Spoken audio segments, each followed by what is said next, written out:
I'd like to call the May 2nd, 2023 meeting of the Audit and Finance Committee to order. This time's a little late, 2:06. I'd like to welcome Mr. Calhoun. Thank him for joining the committee. For the first item is item 1B, adoption of the agenda. Do I have a motion? So moved. Second. Vote, please. Aye. Item 1C, approval of the minutes of the May 2nd, 2023 meeting. I'm hoping everybody's had a chance to review them. Are there any comments or any changes? Hearing none, I'd like a motion to approve the minutes as written. Make a motion to approve the minutes. Second. Vote. Aye. Ayes have it, it passes. We move on forward. Item 2A, the capital 2017-2022 capital programs phase 4 sales tax budget reallocation. This is an action item. The recommended action is a motion to approve the reallocation of funds as shown on the attached resolution. Thank you, Mr. Grabowski. This is Ms. Shaw.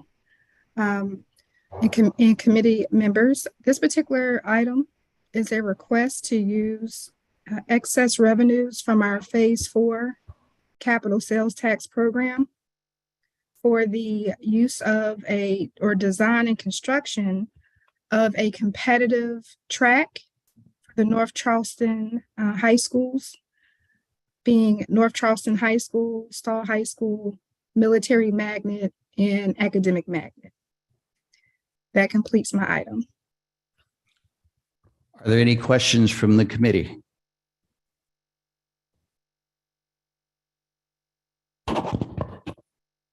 I have a few questions.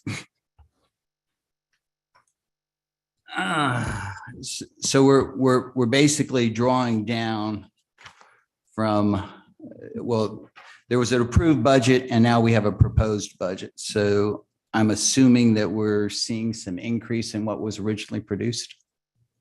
The increase is dedicated solely to the track.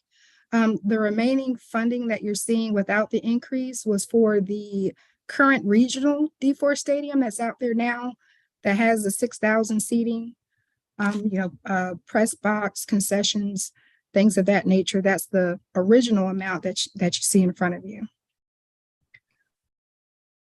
And so this is, and correct me if I'm wrong, this is coming to the end of what's left of the sales tax of the 4 provision.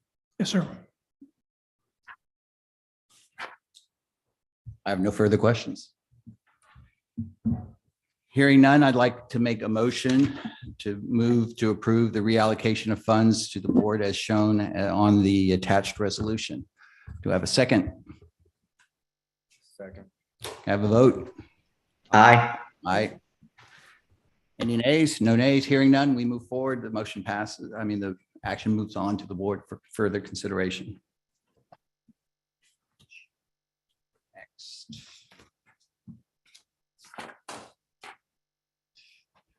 Moving on to item 2B, the May 2nd, 2020, lunch meal price increase. There's a recommendation action as a motion to approve the increase in the breakfasts from $1.50 and an increase in lunch to $2.75. Good afternoon. I sent a brief forward. Nutrition services, we haven't had a price increase in 10 years. And since the pandemic started in 2020, the consumer price index, if you went the very first year, went up about 1.2%. And it went up 4.7% the next year. And 2022 went up 8.6%. And we're tracking 3.6% this year. That adds up to about 18.1% in that time period. But if you look specifically at the consumer price index for food, it's actually going up 23%. And if you apply that to the $2.25 meal price where we're at now, that adds up to about 50-cent increase to make it up to $2.75. And that additional funding, we're bringing about $437,000 in the coming school year. Now, there's other considerations that we put together when putting the budget together besides the price of the meal. For example, what's the labor increase going to be next year? Because every time our labor goes up 1%, our labor and fringe goes up $173,000. So just assume we did a COLA and a step increase. That could be as much as 3.5% or $605,000. So in developing the budget, we look at a lot besides the price increase. We also look at how our organization is running. We base the way our organization runs on KPIs, the key performance indicators. And one of the biggest ones we use is meals per labor hour. And we're really focused on that the last 2 years. And the meals per labor hour really looks at how many meals did you serve based on the number of hours that you have. And if you look at something nationally, a school does 16 to 18 meals per labor hour in their kitchen. That's pretty good. Our folks are running close to 21 meals per labor hour. They have become very, very efficient so that we're able to run a balanced budget, mainly because this past year, our wages went up to $17 minimum per hour. So if you look at just our frontline folks, our frontline operators, the average pay for our frontline operators is $19.66. The average pay for our managers is a little over $27 an hour, which they deserve. They're well paid, but to do that, they had to become very efficient to make it part of the budget. And they have become very, very efficient and helped absorb some of the costs.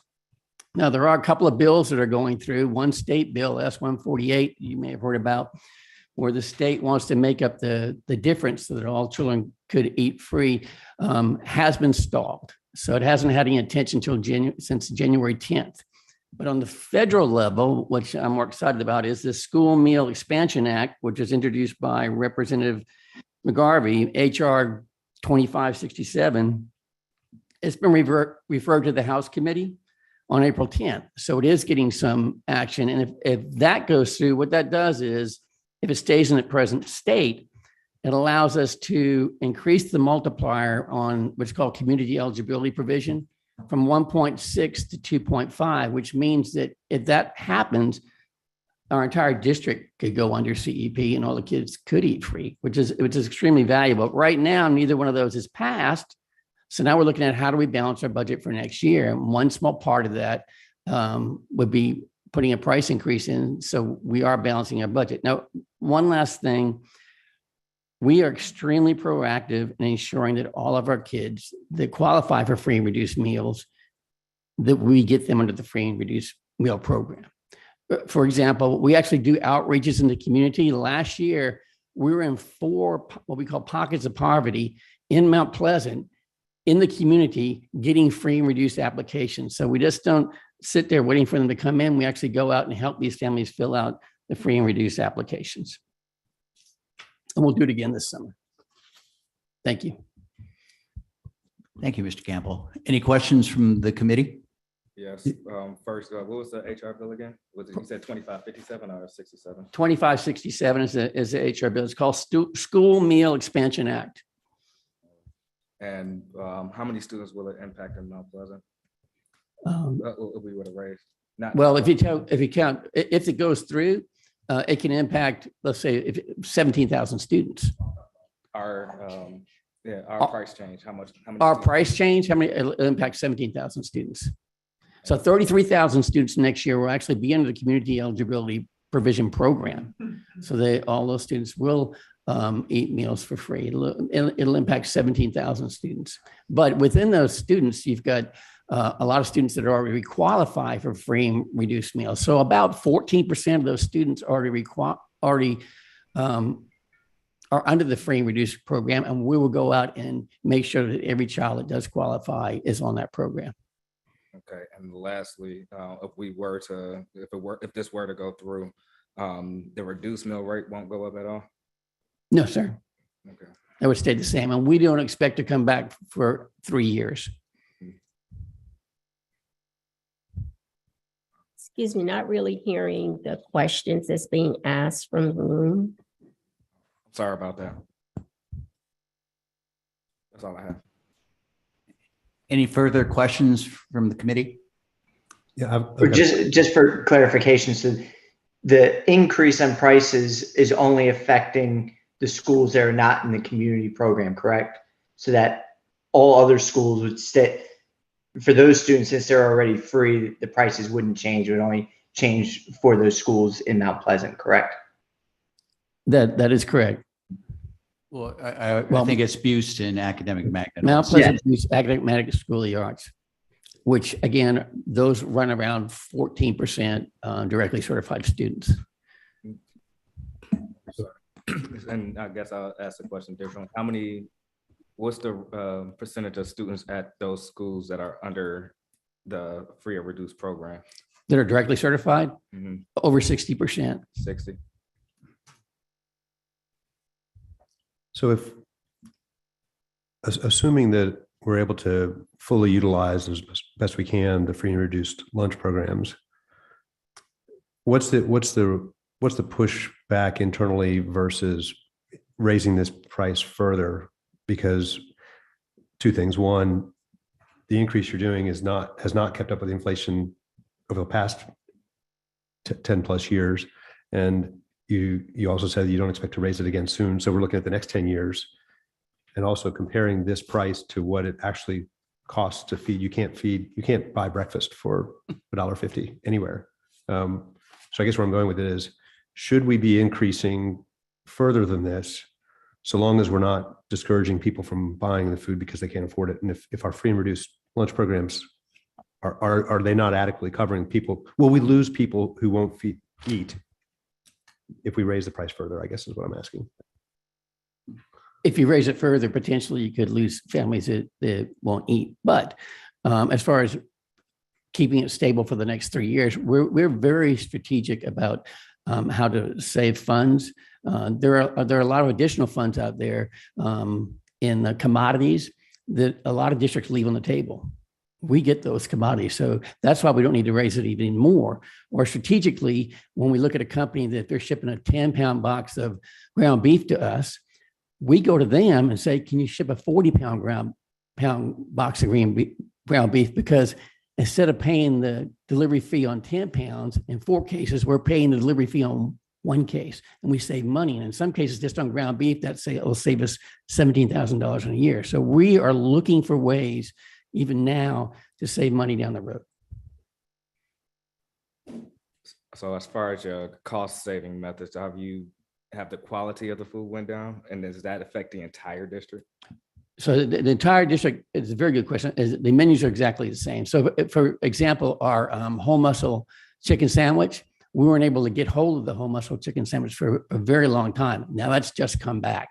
So we're able to get our whole muscle chicken sandwich, and that does cost more than a made from whole muscle sandwich. Our hamburger that I wanted to have very few ingredients in it, we just contracted with another company that is now producing that because a lot of them were behind. That hamburger will have the beef, salt, pepper, garlic, and I think a little onion. That's it. It's a very clean label. None of our items will have high fructose corn syrup in them. So yes, that costs more, but we are looking at getting quality products. So just for the clarification, the 14% that you talked about in students in Mount Pleasant, those would have been students that would have qualified for the free lunches, and this has no effect whatsoever on them. No, sir, no effect on that.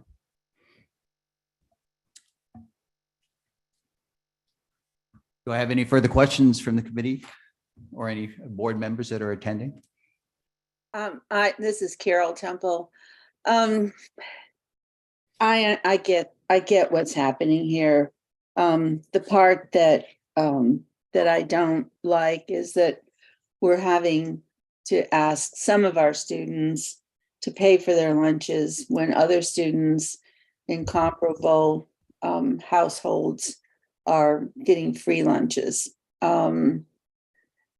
It has an inequity issue to me. I get what we're doing. I'm glad that we have some 65 schools that are qualifying for the CEP. The only thing I think, well, not the only thing, I mean, it would cost us out of our GOF or whatever funding to provide all of our students with with their lunches. That given, I think we need to lobby really hard, the state legislature, that they come up with the money for our students across the state to have free lunches, especially when they are giving away money to private schools. So are we really saying that, other than the schools in Mount Pleasant, Bruce, School of the Arts and Academic Magnet, that all other schools, all the students in all these other Charleston County schools are receiving free lunch? Is that They what's will being in- said? They will in 23-24 school year, because what happened this past year is the state started using Medicaid as a qualifier, which increased the number of students that actually automatically qualify for free and reduced meals. And that funding comes from where? From the federal government. From the federal government. And I guess that funding's tied to a specific school, so we can't take that money and spread it out so it's even, because I understand what Carol's saying. It seems to be unfair that, a household that's making the same income in Mount Pleasant has to buy lunch, but if that same family was in West Ashley and was in a school, they wouldn't have to pay that. They would get automatically free and reduced lunch because that school, the whole school falls underneath that program. And that is why I am working closely with the with FRAC, which is a Food Research and Action Committee, and with No Kid Hungry, with two national groups that are trying to push the School Meal Expansion Act forward. So we're hoping that does go forward so that we can include all of our schools.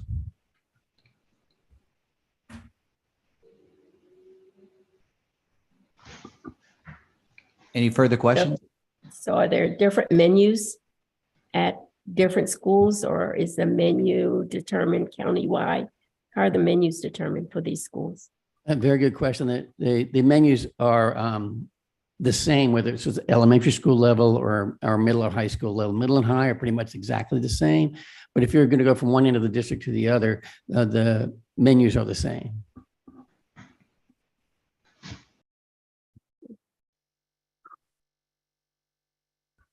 Any further questions?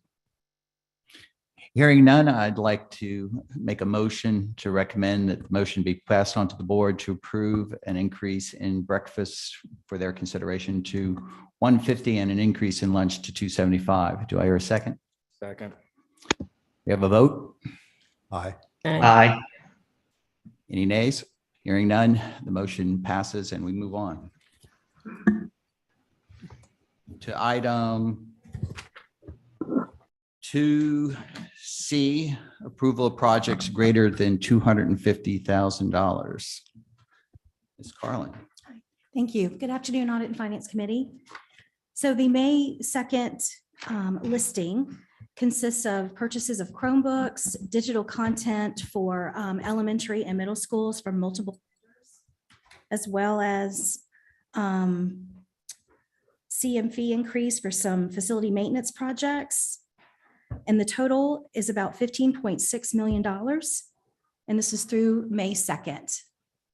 This completes the presentation piece for the March 2023 board approval for contracts over 250. Do I have any questions from the committee regarding the list?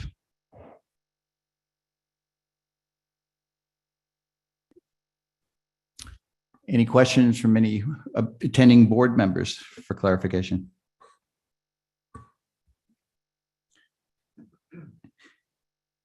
Just once again, I see the board exemption 7110 1.5. Can you clarify that again?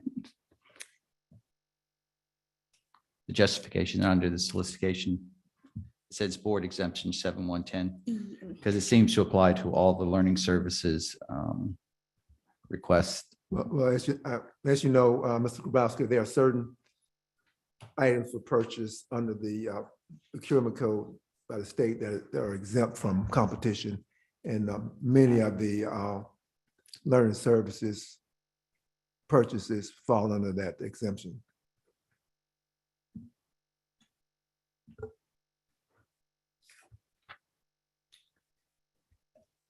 I have any further questions? Yeah, I have a question. Item 4 with the activity buses, how many buses will we be changing out at that point? I'll get you that answer, sir. I'd have to go back and look at the fixed cost of ownership budget. It's probably 6, looking at that dollar amount. And But I'll verify that. It was the number included in the fixed cost of ownership budget that the board approved in February. The number's actually in that presentation. But while we're waiting here, I'll go back and dig that up. all right, and this is not including any new buses for schools that had certified people since this? Yes, sir. So our home to school buses are either provided by the state if it's for a traditional run, if it's for a magnet run, or any run we do within or outside of the restrictions listed by the state. We fund that through the contractor, so it's not our bus. The activity buses, however, we own and manage. And this is the routine replacement cycle in addition to a bus being purchased for Patterson's Academy, which is the special needs school. All right, thank you. I'll get you the exact number though.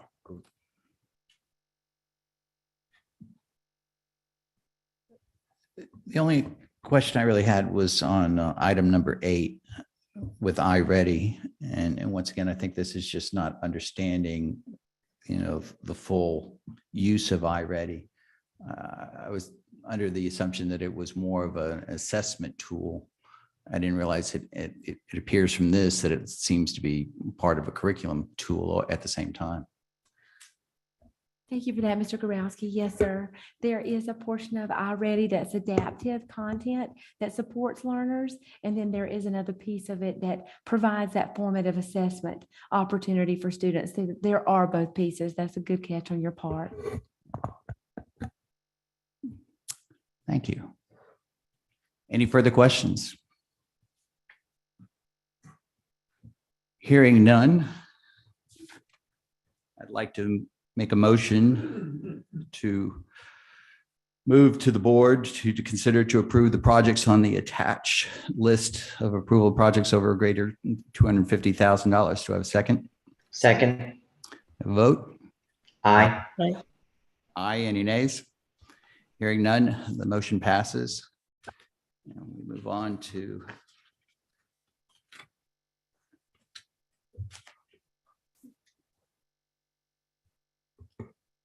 item 2D, the Laura Brown funds request. There's a recommended action for motion to approve the distribution of the Laura Brown special board funds as submitted.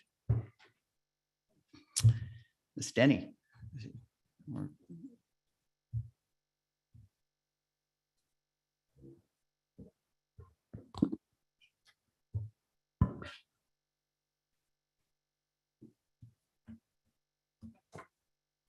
Yes, sir. The Laura Brown Funds allows the district to support students' attendance at national and potentially even international competitions.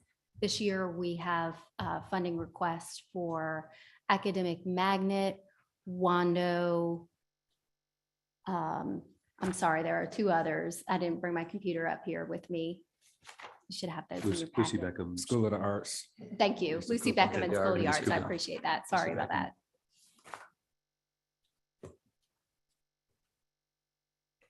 And where's this budget on? I mean, just could you explain the fund and where the funds actually sit in the budget? I would have to defer as to where they sit in the budget. So they're in a, they're not in general operating fund, they're in a special fund by itself. It's a scholarship fund. And so it's managed specifically for these type of events, at the school level. And just to clarify, it may be a type, I think it's a typo, but it shows this total of $6,000 per student. I think it's just a division thing, only just so people don't get incorrectly surprised that it's $6,000 students, more like $1,000 a student on average, if you look at them. So before you send to the board, you may want to just correct that, just so people don't get up in arms unnecessarily. Good catch.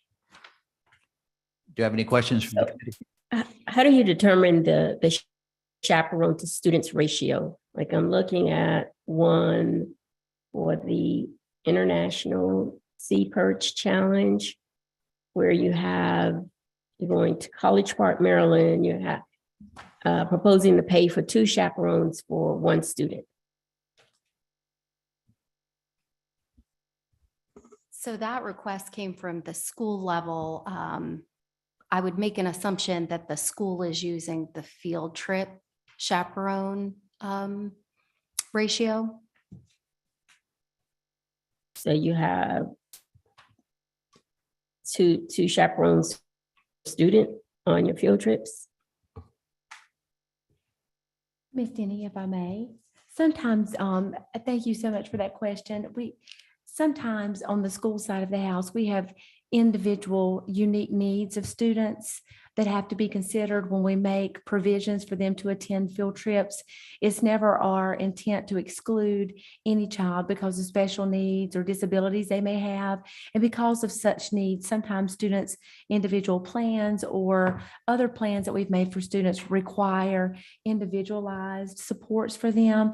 And so there may be an instance as such you see here. So thank you for seeking that clarification. I'm sure that's something the board might seek to clarification for us, so we might be able to privately share that information with board members prior to their vote on this. Thank you again. Thank you, Ms. Huggins.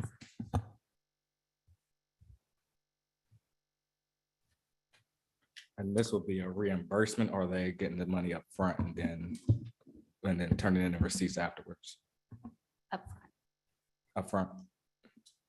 No, I'm so sorry. No, that's Most of okay. the. No, it is a reimbursable expense. Yeah. And so if there's a school that has a problem fronting that money, we'll work with that school directly. But then once the board approves this list, then we'll request receipts and reimburse the schools for it.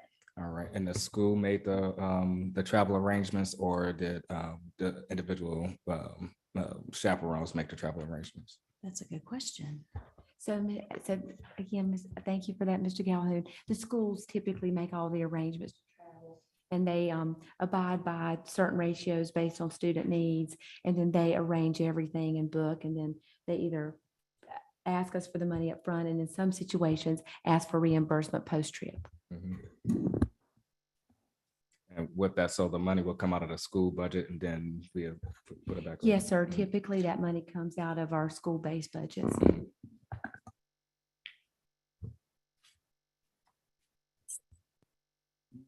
So how does the process work for requesting funding through this mechanism? And is there a panel that decides, that approves these, or is it an individual? How does that work?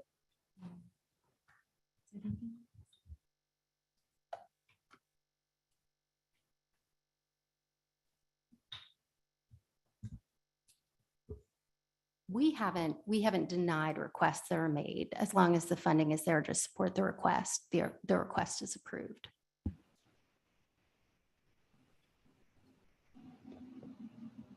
So how much money do they allocate per year in that fund? Ms. Lisler said 50,000 a year. All right. So they didn't. So and probably in previous years they haven't used it because of COVID, because there hasn't been much travel. Correct? Did that carry over, or how did they handle those funds?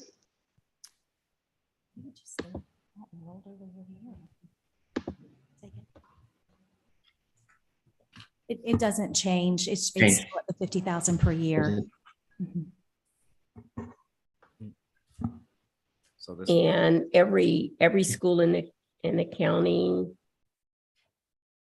knows about this program. It's communicated to them that this funding mechanism is available. How do you communicate that to the schools? I'm not sure how it's communicated to the schools. I'm happy to answer that. Our associate superintendents are all recovering principals themselves, and they ensure that that information is communicated to principals annually. Yes, ma'am. All right, two last things. Under the academic magnet application, they're missing how many, the amount for meals, and it's not totaling up correctly on it for the 10,821. But then lastly, will we get I'm sure we'll get some type of report back to the board or to us after they come back and win. We can make sure that you do. Okay, cool. 'Cause we're gonna win, so whatever it is.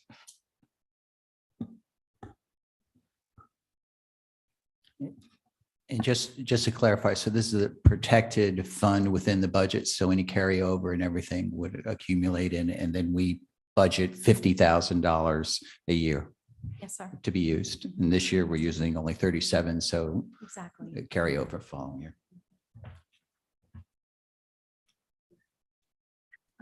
Thank you for reminding me. There will be one more request that comes in that didn't meet our deadlines from a charter school that will be at the the next Audit and Finance Committee meeting.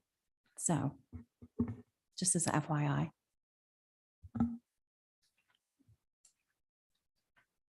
So we're funding charter schools also?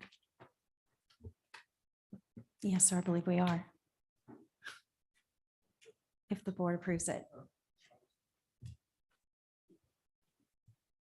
Hmm. Charter. So the Laura Brown Fund has been in existence for quite some time. It's $50,000 per year. It's in a special revenue fund, so it's not part of the general operating fund. And there's a process that all principals that are eligible, their schools are notified. They know what that process is. Now, if you have new principals, they have to rely on the associate superintendents or level leaders for those district staff to be able to inform the principals. But even then, the principals have staff there that new principals have existing staff that are familiar with the process. And in this process, we include all the CCSD schools, traditional schools and charter schools. And so this one particular charter school, I remember a couple of years ago when we had a district traditional school missed the deadline. So this one charter school this year has missed the deadline. And so what Ms. Carlin is saying, we need to bring that request back to the committee in the June Audit and Finance Committee so that we can capture that. But we have always included charter schools. And I don't remember what the genesis of this fund is and who Laura Brown is. I remember when I first came back here in 2018, I did look that up and I just don't remember. But it's something again that's been established for many, many years. And real quick, can you remember the last time we actually maxed out on using the fund for a year? Well, we didn't max out, I don't think, during the pandemic. And I don't remember, in 18 fiscal years, 18, 19, we maxed out or not. It seems like most years we are below the $50,000. I mean, I know this is probably not the time to be just discussing. I'm just kind of curious how we would subsidize a charter school out of a general fund, an account, when you look at the way the funding goes and we're required to give a percentage per student to the charter schools. And now we're taking funds from the number of students that we're getting and using. I don't see the rationale of that. Well, I mean, I'm not sure when the rationale was established. I mean, our funding mechanism assumes that although a child is in a charter school, it's still a Charleston County district student, because these charter schools that this applies to is only the district charters, and we have 9 charter schools that we the district authorize and support, and so those are our students. And when we say 49 or 50,000 students in our district, that includes the charter schools students. For the 9 that we authorize, not the other charters that are authorized by other authorizing agencies in the state. Appreciate the clarification. Any further questions from the committee? Hearing none, I'd like to make a motion to move this motion to approve the distribution of the Laura Brown Special Board to the board for consideration. Second. Do I have a vote? Aye. Aye. Any nays? Hearing none, the motion passes. And we move on to Item 2E.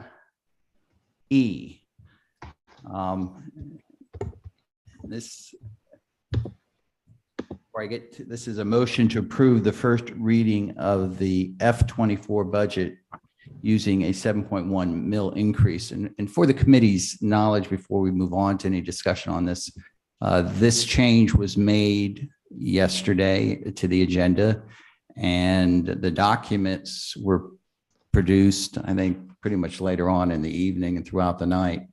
I really have, well, we'll move this on. The motion is to approve the first reading of the F-24 budget using 7.1 mil increase. Do I have any questions from the committee? Well, like you was getting ready to say, I haven't had a chance to. Oh, wait, I'm sorry. I apologize. I should have probably let Mr. Kennedy. Do you have anything to say about this? To respond to your statement? Yeah, well. No, yeah, yes, sir. Yes, sir. Yes, sir. So I'm just trying to figure out how to best to do this. yeah. So I know you and I had a brief conversation yesterday afternoon because of some issues on with the fire alarms. We weren't able to continue. Fire in the ship. So, but what happens every year in May is the first reading of the budget. We take that to the Audit and Finance Committee in the meeting prior, in the same month prior. And so you all have not had, you're right, access to these documents. We just got completed sometime yesterday. I'm not sure when. And so what you and I, Mr. Grabowski, had began discussing yesterday before the fire alarm interruption, is that that we would have the meeting today. We would present to the committee the details of what we're proposing. So you'll have that presentation. And then if it's the committee's desire, then we try and we would have an ad hoc Audit and Finance Committee meeting prior to the first reading of the budget, which is May 22nd, so that we can further go through the details and make sure of your understanding. So that's where you and I were discussing yesterday before the interruption. Yeah, because one of the options I had put out was that we would postpone today's meeting to give the committee some time to go through what is being discussed today, because it was put out as an action item.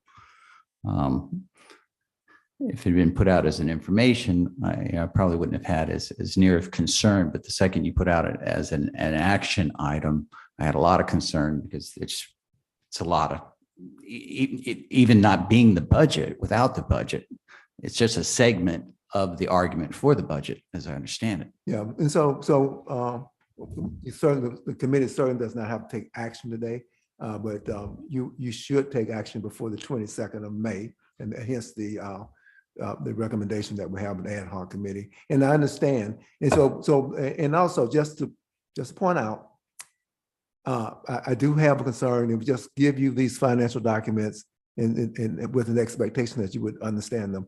The finance team, some of these documents that you're looking at, I actually designed years ago, and the finance team assembles the data, and they send them to me, they email them to me. Before I understand them, they have to sit down with me and go through the numbers. And so my hope is, my ask rather, is that give us an opportunity to explain the numbers to you. Certainly you'll have questions today, you'll have questions in the future, and then we come back together at some point between now and the 22nd for you to deliberate in terms of an action. Mm-hmm. So today we should really look into just receiving all the information, tabling it for a special call meeting coming up, and then we make the actual action out of it. If the committee is open to that approach. Right, yeah, because I, as y'all know, I'm not really big on voting on anything that happened. Got a chance to read everything through. So I understand. Yeah, that's. So I think it makes sense to learn while we're here what we can. So let's digest it while as we're here, well as let's we let can. it go through everything. Yeah, but then file a motion for any further action would be at the ad hoc committee. So this would be basically for informational purposes only. Well, for information and discussion. Mhm. Information and discussion. And if I may, so after this presentation and the meeting concludes, if you have questions, feel free to email them, because what we'll do is we'll capture everybody's questions just specifically on this budget, and we'll start a document and share it with everybody periodically, so that we'll just for better understanding, so that, you're not asking the same questions. It's just a document that, a live document that we can share with everyone with all the questions, from the budget. Absolutely. Do I have any further observations from other committee members as to what we're talking about? And can, I think we go to get the presentation. Go ahead and go through. we can move forward with the presentation. Then we'll make a motion accordingly. Maggie's going to load the PowerPoint now. All right, so thank you. So today we'll be presenting the first reading of the FY24 budget that will include general operating fund, as well as the debt service fund and capital fund. We will provide another update at the committee of the whole meeting on May 8th and present the first reading of the budget at the board meeting on May 22nd. And then on June 26th, we'll have our public hearing at that board meeting and present the second reading of the budget, and the board will adopt the FY24 budget. Next slide, please. So our district priorities, the following priorities are included in all of the considerations being presented today. Increasing teacher pay, supporting principals' requests from the school data review sessions, and the alignment of the student data clerk responsibilities in their job description. Next slide, please. And so it's evident from multiple South Carolina educational organizations, as well as our South Carolina legislators and our school board, that teacher pay increases must be a priority in order to retain our current teacher workforce, recruit new teachers to the profession, and then for us personally, we want to attract teachers to come to Charleston County schools. And so this chart before you is a snapshot of all of our teacher salaries going back to 2018. And so in 2018, we were able to do a step plus a 2% COLA. And so the starting teacher salary at that point was $36,070. And then in 2019, the district and the board made a commitment to a 3-year implementation plan to bring the teacher starting salary to $40,000 per year. And so you can see on this chart in 2019, we increased to $37,407 for a beginning teacher. In 2020, we were able to increase that to $38,897. And then in 2021, we increased it to $39,675. And then in 2022 and 2023, we did a step plus 1,000 and then a step plus a 2,000. And so our current beginning teacher salary is $43,146. And so in this particular budget, we're proposing to do a step plus a $50,000 starting teacher salary, which is about a 10.5% increase. That's the average increase across all the salary schedules. And I'd also like to point out that our current salary schedule, our salary schedule continues to exceed the state's minimum salary schedule for teachers. Next slide, please. So here are several examples of multiple teacher salary increases with the $50,000 starting salary on an incremental schedule.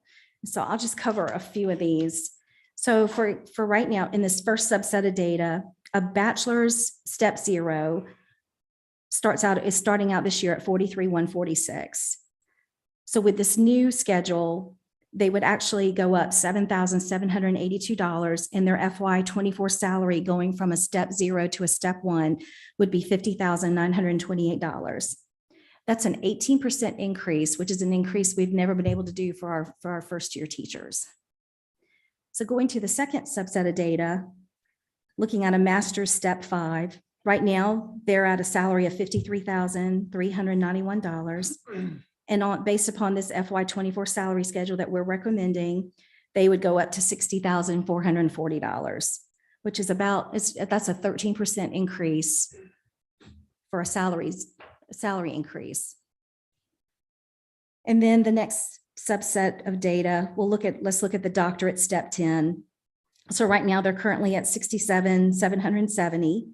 And when they step up to an 11, they would go up to $74,486. And that is a 10% salary increase. And so I won't go through all the other ones, but I do particularly want to look on the right side at the last proposed increase where it's got the doctorate step 35. So currently, right now, they're making $101,430. And with this salary schedule that we're recommending, they would go up to $106,343, which is equivalent to about a 5% increase. So that's what we mean by incremental schedules. It's not a set rate across the schedule. It's based upon, it's more front loaded, with the 0 to 15 years of experience, more so than the last part of the salary schedule. And just for clarification, for someone that may be watching this, could you explain the steps and how is the step 0 being the entry level and obviously step 35 being, Well, it's essentially the number of years the person's been in the district, a teacher. So Yeah. step 0 means you have 0 years of experience. You just started out. Step 35 means you've been teaching for 35 years. Thank you. Yes. Next slide, please. I'm sorry, real quick. Oh, I'm because sorry. It ends at step 35 through 35 and 36 with us pushing up from going to step 30 to 40. How would that increase, say, if we did a doctorate who maxed out at 40? Hold on. So you're asking about a master's? Actually, I have the schedule with me. What was it? So say if we had a doctorate who was basically at a step 40, because we just increased for the 30 to 40, how would that would push it over that 106,343, correct? Yes. So currently they're making 108,726, and they would go up to 112,226. Still about that same 5%. Yes, sir. But the point I want to make, that 5% increase is more than what we've been able to do when you look historically at our increases. Yeah, that was my next question.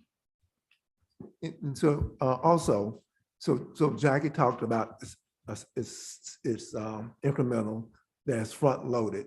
And so what we did was we looked at the teacher salary schedule. We took a look at teacher recruitment and teacher retention.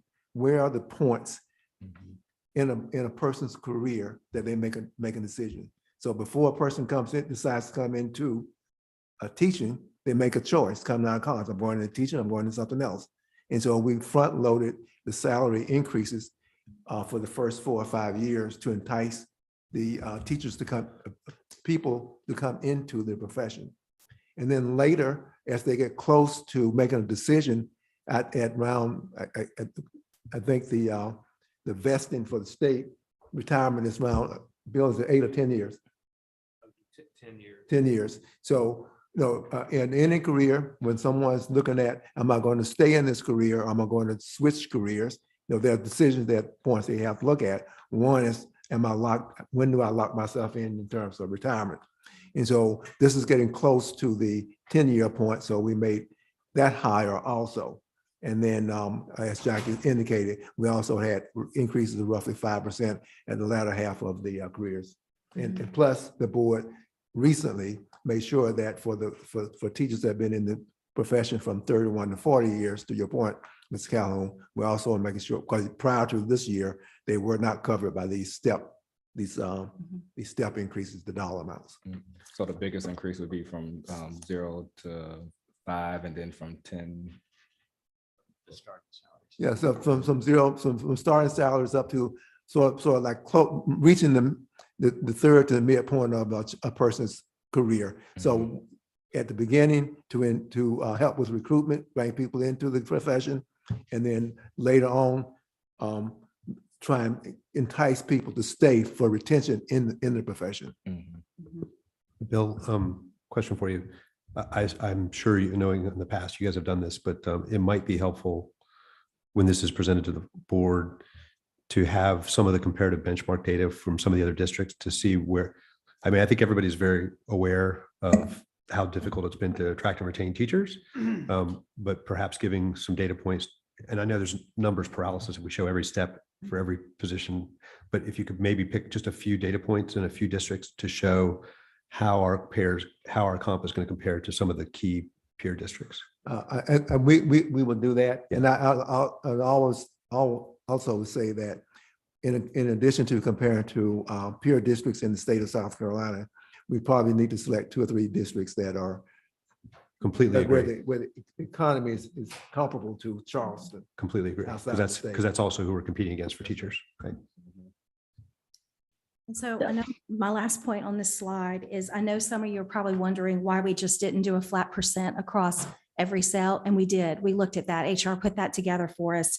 And to do, so for example, to bring a bachelor zero from 43,146 to 50,928, that would have been a flat 15.88% increase across all the cells. And the total price of that was about $44.7 million. And we just couldn't get it to work within our budget with our revenues. And so by bringing it down and doing this incremental salary schedule, the cost is about 25.8 million. So once you get to 25 years, there's not another step increase for 10 years? Oh, no, ma'am. No. So I mean, I see you've been going 5, each of these steps been 5 years, but then on the right side, there's step 25, 26, and then there's not another one until 35, 36. So that appears to be a 10-year span where someone is not getting a step increase. So yes, from step 31 to step 30, step 40, it stays at $3,500. But if I understand the question, if I understand it, what this document shows here are examples at certain points in a teacher's career. Every teacher on every step of every year of experience will receive an increase. And we're just not showing that on this sample, but we have a teacher salary schedule that shows that for every year of a teacher's career. Yes. Up to step 40. Up to 40 years of experience. And you may have said this, and I do apologize if I didn't catch it. There's a step and schedule amount, and then the total. What does the schedule represent? You mean the total cost? Okay, so in each of these quadrants, you have a step amount, and then you have a schedule amount. Say, take the first one, bachelor step 0. There's a step 1, 928, and then there's a schedule 6,854. What does this schedule represent? That's the proposed increase on this particular salary schedule per So step. So what the step means is that the state tells us every year what the requirement is for teacher salaries at a minimum. And so, so the state has said that for this year, 24, we have to go a step increase for every teacher. And so that represents the value of 1 year's worth of experience that we raise the teacher salary by. That's a year's worth of experience. And then the schedule is the actual salary increase. So for instance, the state is saying this year that the minimum salary teacher increase is $2,500. And what this schedule is saying here, we're going to go above that $2,500 to the $6,854 on this line that you referenced, the first line. So the step is 1 year worth of experience, and that's required by the state. And then the other piece is what we do locally beyond $2,500. Thank you. Okay. Any other questions on this slide before we move forward? So obviously, we're going to be discussing this more as we look at finally get the budget and look how this fits into the budget. I think the one thing I don't understand, and maybe somewhere further in the presentation, is our potential liability on doing all these raises as we're doing it on the retirement side, as to what our obligation is as a district to fund it with, the state's portion that they fund. When you start seeing these large amounts, and I mean, obviously Mr. Brigman can clarify as to when you can retire and qualify at the salary. So if I'm now making $106,000 and yet for 30 years, I've only been putting in based upon a $70,000 salary. Are we taking into account the difference of what we're going to be obligated as a district for all those individuals that retire with the extra benefit of these large increases that we've seen over the last 8 years? I mean, it's been pretty substantial. I mean, and I commend the district for doing that. I mean, because obviously in 2018, it's insane what they were paying for teachers, but nevertheless, it's that retirement formula that concerns me.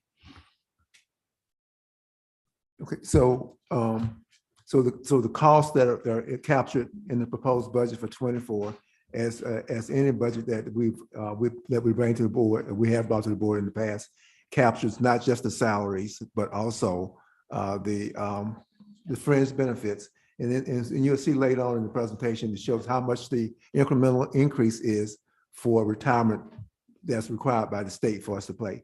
And then when we also have in the presentation what we call a multi-year projection. So it not only shows the FY24, but it shows 2 additional fiscal years, 25 and 26. And those additional salary costs and associated fringe benefit costs, including retirement, are captured in there, those projections. So yes. So yes. Thank you. Okay, thank you. Any further questions for this point on this slide? Okay. All right, next slide, Maggie. Thank you. Another priority in this year's budget considerations are the school data reviews. Many sessions were held in March by feeder pattern, and we met with principals and as well as other district staff. And there were several systemic requests that were captured in these sessions, and these are highlighted on this slide. The items that are in bold are actually in our budget considerations. So we've got teacher planning time, we've got math coach interventionists, literacy coach interventionists, parent educator and advocates, guidance counselor increase the days, 11 new assistant principals for schools that currently don't have one. There's 11 elementary schools.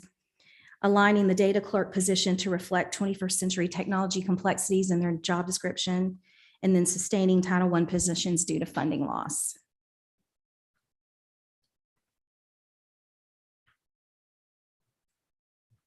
And then another priority was the student data clerks. This position continues to evolve based upon requirements from the State Department of Education on how they use student information system and how they want data monitored, reported, and funded. And the following responsibilities were added to their current job description: registration and enrollment, reporting chronic absenteeism and truancy, and verifying the accuracy of state quarterly reports based upon ADM, preparing student schedules and checking for completeness, and clearing any overlapping enrollments, and then checking for out-of-sync grades and troubleshooting report card discrepancies. Another aspect of this position is this position is going to go from 222 days to 240 days to support the school throughout the fiscal year. So with the change in job description, we have an increase in salary, and that's what the anticipated expense is, approximately $10 million. Yes. Well, so it's the change in the job description plus the increase in the number of days from 222 days to 240 days. And I don't think the total cost here is, you said 10 million? No, it's I may be wrong on it's that. 1.3 million. That sounded right. I missed on a zero. Okay. It's okay. What's a zero? A lot these days. Okay, so next slide, please. All right, so our projected state revenues. Oh, go ahead. Yes. Just so the committee knows, we've been working on this issue with the data clerks for several years. We had a strategy right before the pandemic, and then the pandemic hit and it disrupted the pattern. But this year or last year, I can't remember which, Bill can tell us, we had a third of our data clerks left. So we had 1/3 of our data clerks turned over. Yeah. So the complexity of this job has changed. Those complexities have changed over the years. And so we have not changed in terms of our job description and the requirements and the financial support that we need to recruit and retain. And I know this was asked at the last board meeting. A lot of the data clerks are already doing these things. We're just making it right. So they're doing all this work, but weren't getting the paid and the justification for. So, Yes. cool. So we're not tossing way more work onto them and still, That's right. all right. Yeah. And previously they had been 190, so this is, or no. I think 220. 220, so it's just added. So what happened is that during the summer, during registration, there's a lot of work that takes place to get accurate information into the system, student information, and the data clerks are not there to do it. And so that's causing a lot of inaccuracies in our data system. And I assume we don't allow these remote work for these positions. I'm sorry. I assume we do not allow remote work to fill these positions? Can you live in Nevada and do this work for us? I didn't think so, but that may be part of the reason why it's hard to retain, because we're losing people who have that skill but can find other jobs that they can work remotely. That is a good point.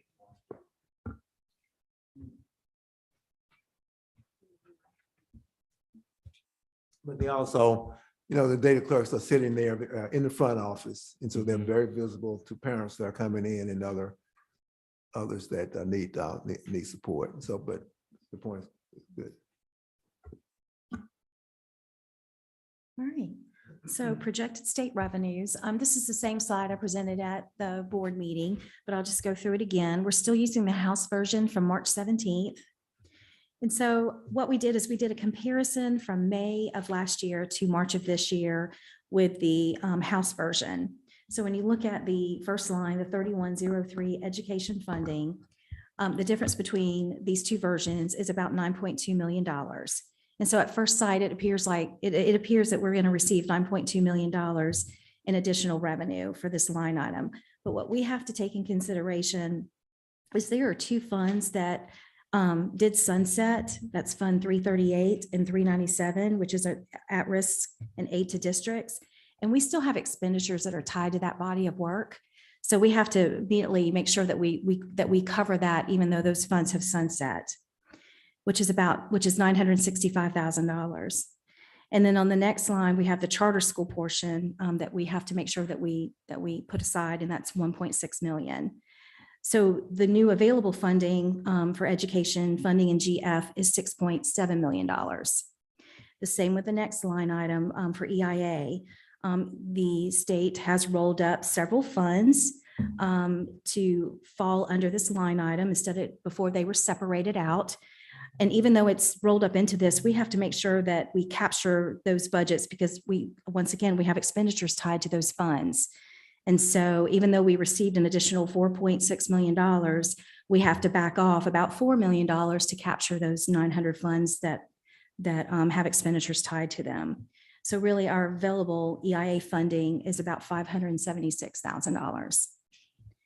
And then health insurance is an additional 2.3. So overall, even though we received an additional 16 million between last year's House version and this year's House version, we can only use 9.5 million as in our budget for state revenues.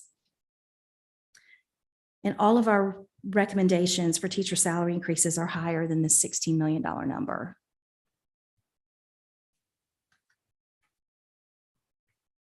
Any questions on this? Yeah, the health insurance 3181. Mm-hmm. So that is provided from the state to cover, that's their portion to cover our health expenses. Yes, sir. And what are the 928, 936, and 937? So the 928 is our EEDA career specialist. We've got some of our guidance counselors. 936 is our student health and fitness for our nurses. And then Fund 397 is student health and fitness. Excuse me? Elementary PE and nurses. Thanks, Lisa.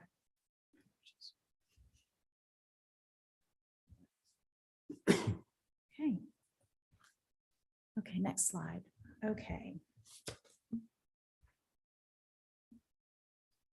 So Our first scenario is, we call scenario 14, which has a 9.1 mil increase and a $50,000 starting salary for teachers. And this includes the incremental salary schedule that we were talking about earlier. And so our revenues based upon a 9.1 mil increase for FY24 are going to be $698.2 million. And then our expenditures, what we do with our expenditures is we use the base for FY23. We don't use our budgeted FY23 for expenditures to build on. We use our actual because we've been coming in under budget for the last few years. And so we don't want to keep building on top of that. We want to build on actual expenditures. And so this number, 651.9 million, that is a number that was on our January financial update, where we projected what our expenditures were going to be for fiscal year 23. And so funds available for allocation under this particular scenario is $46.3 million. And then the required increases, the teacher step is going to be about 5.1, and you'll see that's across all of the different scenarios. But the teacher salary increase for this particular scenario is 25.8 million. The retirement increase is 3,095,000. Health and dental increase is going to be about 1.3 million. The mandated paid parental leave for adoption, maternity, and paternity is going to be 1.6 million. And then we have to take in consideration our charter schools and our meeting street payments, which is going to be about 6 million. That number could change once we get 135-day final ADM. But right now we're projecting about 6 million. And then we have operations, we have contractual obligations and other must-dos, about 10.7. So our total required increases that we have to take in consideration before we do anything else is about 53.5 million. So you can already see that our required increases are higher than the revenue that we have coming in. And so the next section is the prioritized items from our school data review recommendations. So we've got the teacher planning PD. We've got the math coach interventionist, trying to do half this year and the other half next year. We've got the 11 new assistant principals at the elementary schools that don't currently have an assistant principal. We've got sustaining Title I positions due to funding loss, and then the data clerk increase in pay and days. So the total school data review recommendations are 6.8 million. And that's going to be the same figure going across all these scenarios as well.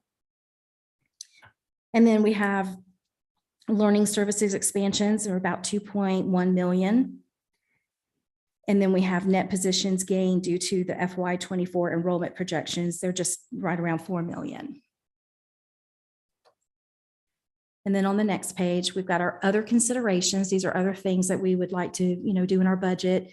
The the non-teacher 2.5% COLA increase.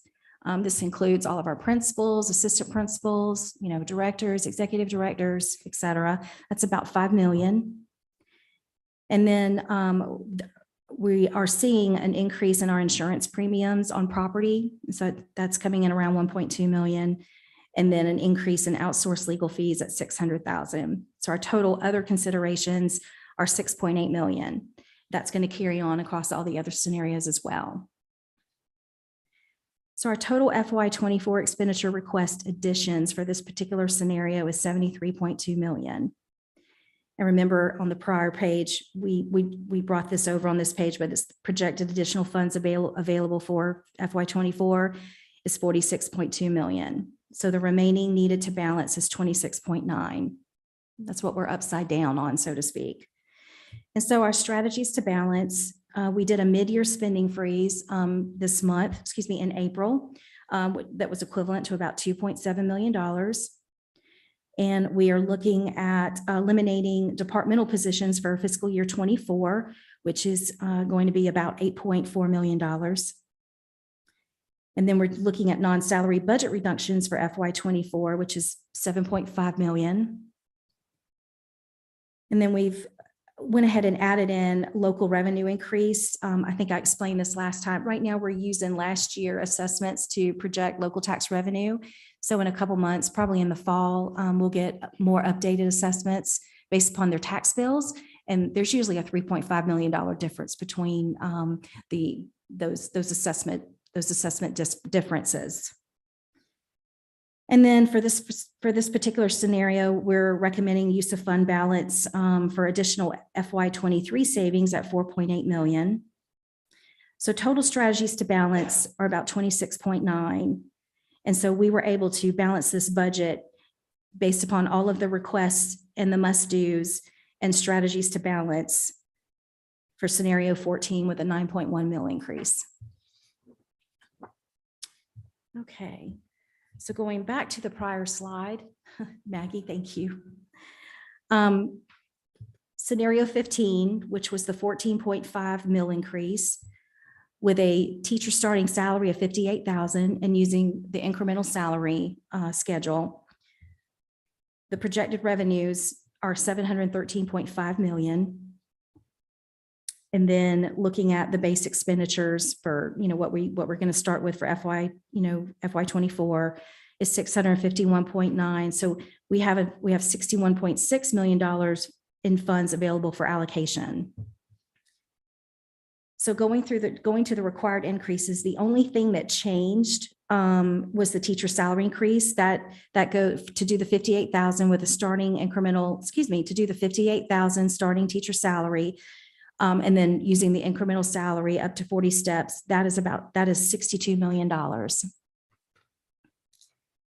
So all the other required increases are the same. The school data review recommendations are the same, learning services, the positions needed for enrollment growth. And then the total other considerations on the next slide, that's all the same. So that total FY24 expenditure request additions are $109.4 million. And the projected additional funds available, as we discussed on the prior slide, is 61.6 million. And so the remaining needed to balance for this particular scenario is $47.7 million. And so using all of our strategies to balance, as we discussed in the prior scenario, and even adding additional funding to the FY23 savings, instead of using 4.8, using 5.3, we still are unable to balance this budget. We're still short about $20.3 million. So going to scenario 16, same thing, looking at no millage increase and doing a $50,000 starting salary using the incremental salary schedule up to 40 steps. The projected in revenue is 669.5 million. And that leaves us with funds available for allocation about 17.6 million. And then going to the required increases, the only thing that changed in this section is the teacher salary increase, which would be 25.8 million. So all the other numbers have not changed. So going to the next page where we wrap up the other considerations, and that has not changed. But the total expenditure request is 73.2 million. And the remaining needed to balance is 55.7 million. And using all of our strategies to balance, we are still short 28.2 million. And so going to the final scenario, scenario 18, which is what staff is recommending. This is a 7.1 mil increase with a $50,000 starting salary using the incremental salary schedule plus 40 steps. And so the projected revenue with a 7.1 mil increase is 691.9 million, which leaves us about 40 million available for allocation. So going down to the required increases, the only thing that changed, there was no change between this recommendation or this scenario and scenario 14. So we're still looking at required increases of 53.5, school data review 6.8, learning services and net positions gained, that number has not changed. And then going to the next slide, the total other considerations are still coming, the request is the same at 6.8 million. So the total expenditure request for this particular scenario is 73.2. and remaining needed to balance is 33.3. So here again, our strategies to balance, the only thing that changed was an additional use of fund balance of 5.8 million. But we were able to balance this budget accordingly by using these strategies to balance. Now, I know that was a lot of data to go over in one session, so please let me know if I didn't explain something well, or if you have questions. I'm just trying to figure out how your required increases can stay the same if the salaries are going up. If the salaries are going up, I don't understand how the requirement increase can stay the same.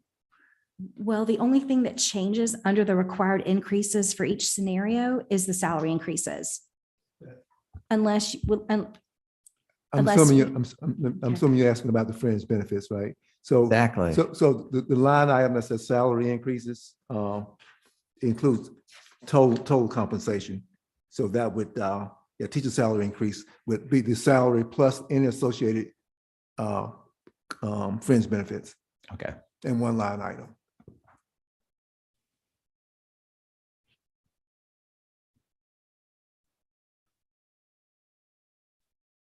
Thank you. So one question, part of the premise or the way we've started is to use our current year projection, not going back to last year's budget, because then you're building off a number that's not, you're trying to use a more real number. So you're using our current projection. But our current experience is partly impacted by having unfilled positions, which is every year we always have unfilled positions. They are part of how we end up meeting or beating budget frequently. Was this year's experience normal, or do we have more vacancies than usual? And so the reason I ask that question is we're always going to have some. And so if this was a normal year, then that works. But if we feel like we had an excess amount of unfunded or unfilled positions, then that starting point may be too low, because if we start this year with those positions more filled, our starting point is going to be higher. Does that follow that question? It makes sense. So, so we've been doing this for several years. Yeah. And so we've been paying very, very close attention to it. And so in the analysis that we do, it has borne out over the last few years that our analysis has been accurate, as far as projections can be. Now, what way we have a little bit of a cushion is that Jackie said that the starting point when we reduced expenditures down from 659 million from the budget last year to 651 million actuals is based on January. Yeah. So we have a few months left. So that's where we have the cushion built in case our analysis was flawed. But that's a projection for what we think our full year is going to be for this fiscal year. That's right? correct. But this fiscal year, I guess my question is, did we have a disproportionate amount of unfilled positions this year? I don't think so. Okay. Again, but I understand the question. It's a great question, but we've monitored it so closely. We feel confident that we're okay. Thanks. And again, it's based on the history that we worked on the last 4 or 5 years.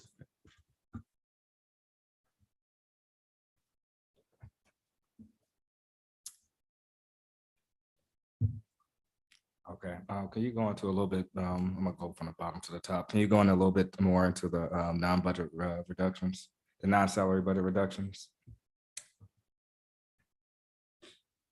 Yes. So the non-salary budget reduction for FY24 is 7.5 million. What we're looking at right now is non-salary accounts where we're looking at a 3-year spend to make sure that what we're budgeting for is actually what we're spending, and if it's not, decreasing that budget for FY24. Okay. We've gotten in the habit of sometimes budgeting something as a cushion, and because this year is going to be a little more of a struggle than usual, we want to just right size all those different budgets across the board. Okay. So what we did is this. We had the finance team took a look at the last 3 years of expenditures and non-salary. line item by line item to see where we had been over budgeting. And that came up to about roughly 4% across the board. And so then each division chief then took their budget, their respective budget, and they had the leeway to reduce their budgets wherever they thought it was appropriate, but at the 4% level. And so that's how we got to the 7.5, but it's based on an analysis of the last 3 years budgets to actuals. And then how much of I see we have an increase in legal expenses. How much of that increase have we seen since last year?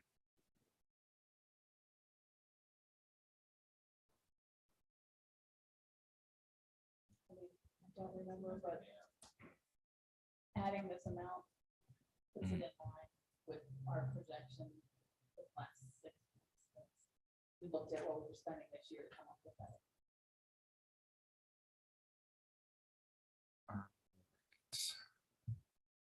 That's all I have for right now. I'm gonna come back to. Question about the 2.5% COLA for non-teaching compensation.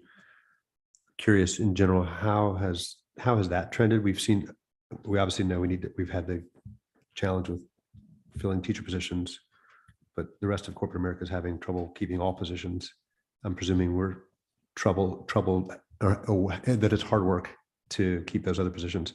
Is 2.5 keeping pace with what we need to keep the rest of the positions filled? So the 2.5% is applied against all the non-teachers, including principals and administrators in schools. So it's a huge part of the staffing. And we have several years ago, as you're aware, we had this study done, and the board elected to bring up non-teaching salaries up to 97% of market, which was a study that was done comparing our salaries to wherever the comparisons were. To maintain that 97% for fiscal year 24, we would need another $3 million in addition to this $5 million. So it's $5 million is for the COLA, but that does not quite get us to maintain the 97%. So to keep with our own target, we need another 3 million That's in correct. here. So should that be a line item that we put on Is that here? correct, Bill? That money? Yes, sir. The 2.5 was cost of living was really to try to keep us at the 97% of market. We're not yet at 100% of market. And the fact that we don't provide a step also chisels away from that. So yes, we should add a step to be competitive. So shouldn't we put that as a line item for the board's discussion so that they're aware? I mean, it seems like we're not keeping the board fully informed of what we need to do to keep up with with our own board designated targets as it relates to that piece. So That fair? valid point. Okay.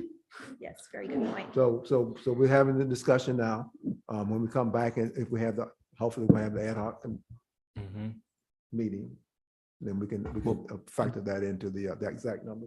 And Don, I just wanted to comment on the student data clerks. What we projected does take into account a step, but a step's not in the overall salary structure for non-teachers. Can you explain why you all recommended the 7.1 mil increase as opposed to the 9.1? Yeah, but I certainly can. It means always this push and pull around getting budgets balanced. And so I'm trying to reach a point where the board can see that an additional state revenue, we're only receiving somewhere, Jackie talked about the revenue numbers from the state she presented was the House version. Since then, we've had the Senate version. So we may go up to as much as $11 million. So somewhere between $9 and $11 million we'll get from the state. The state requirement of increase in teacher salaries is a minimum of $2,500 to fund the expenses to us to fund 2,500 is $11,750,000, but teacher salaries at 2,500. That's less than the amount of money that additional revenue that state is giving us. And you can see all the other expenditures that we're labeling as required, and then there's some desirable ones there. And so the maximum millage is an increase that the state is allowing Charleston is 14.5. That's a big number. And so what we represented here, what is the recommendation is 7.1, somewhere around half that allowable. And then we also showed the 9.1 mil increase, which would minimize some of the challenges of balancing the budget if we were to do that. Now, the value of a mill is $3 million. So to go from 7.1 to 9.1 is 2 mills or additional $6 million worth of local revenue. And I'll always say this, and I will say this every year. Well, I've said it every year, that the state funding formula assumes that districts who have the wealth and property values, that those districts will fund a bigger share of their children's education. So that would be the districts over here on the coast and districts like York County, right south of Charlotte. And so that's what the funding formula does. The state gives every district what they call the index of tax paying ability. And that's a formula that says what the maximum amount that the board can raise millage. And so the increased cost that we have here in Charleston, as well as the huge burden on teachers at these low salaries, is that's what the recommendation is on the expenditure side. And then on the 7.1 mil local revenue is a recognition that there are challenges that any board would have in terms of raising local revenues. Yeah, I got that. I'm asking why not the 9.1 mil? I'm sorry? Why is there the recommendation for the 7.1 mil as opposed to the 9.1 mil? If we're gonna raise, we have up to 14.5%. Now, I know you say you kind of wanted to go around that middle, but if we can take away that $6 million from us having to work some other things out, why not just go with the 9.1 mil? Well, yes, sir. I mean, there has to be I have to do a recommendation. And so I have to pick a point. And so the point I picked is a point that I thought would represent being able to support teachers, being able to support the other things that we need to do in this budget. And also, again, recognizing that there's a challenge that boards have in raising the millage. So I won't call it arbitrary, but it's based on my experiences that I've had over the years. And that's why we have the 9.1 mil in case the board or the committee and the board want to explore that. Like for instance, Ms. Griffin just said that we have excluded a segment of our population, our staffing, and what we have made commitments to them. That's $3 million. So so do you want to do the 9.1? If you go down to the strategies to balance, we got this elimination of departmental budgets. These are positions. These are people. These are in some cases vacancies. In some places, in some cases rather, reductions in staff. I mean, I had three all hands committee meetings, three all hands meetings this past Friday. One here, 2 out of Bridgeview to talk about this budget and what that meant to staff. So it's trying to navigate through a complex structure here and complex realities. So completely respect and appreciate what you're trying to accomplish, and you're trying to navigate a very difficult wicket or split a difficult wicket. But I would also want to make sure that the board fully appreciates that what we're calling strategies to balance includes some use of fund balance, which really means we're not fully balancing. We're basically depleting our fund balance, even with the proposal that is in here. So it's the board's decision, but I just want to make sure that they're fully aware that, like, for example, if we just followed the current recommendation, we'd be running down our fund balance by 5 million, which was savings from last year, but 5 million from the current year as well. Yeah, I mean, I can talk about the fund balance. The next page has the fund balance. You want to go through that? Okay, so we can see what the impact on fund balance is.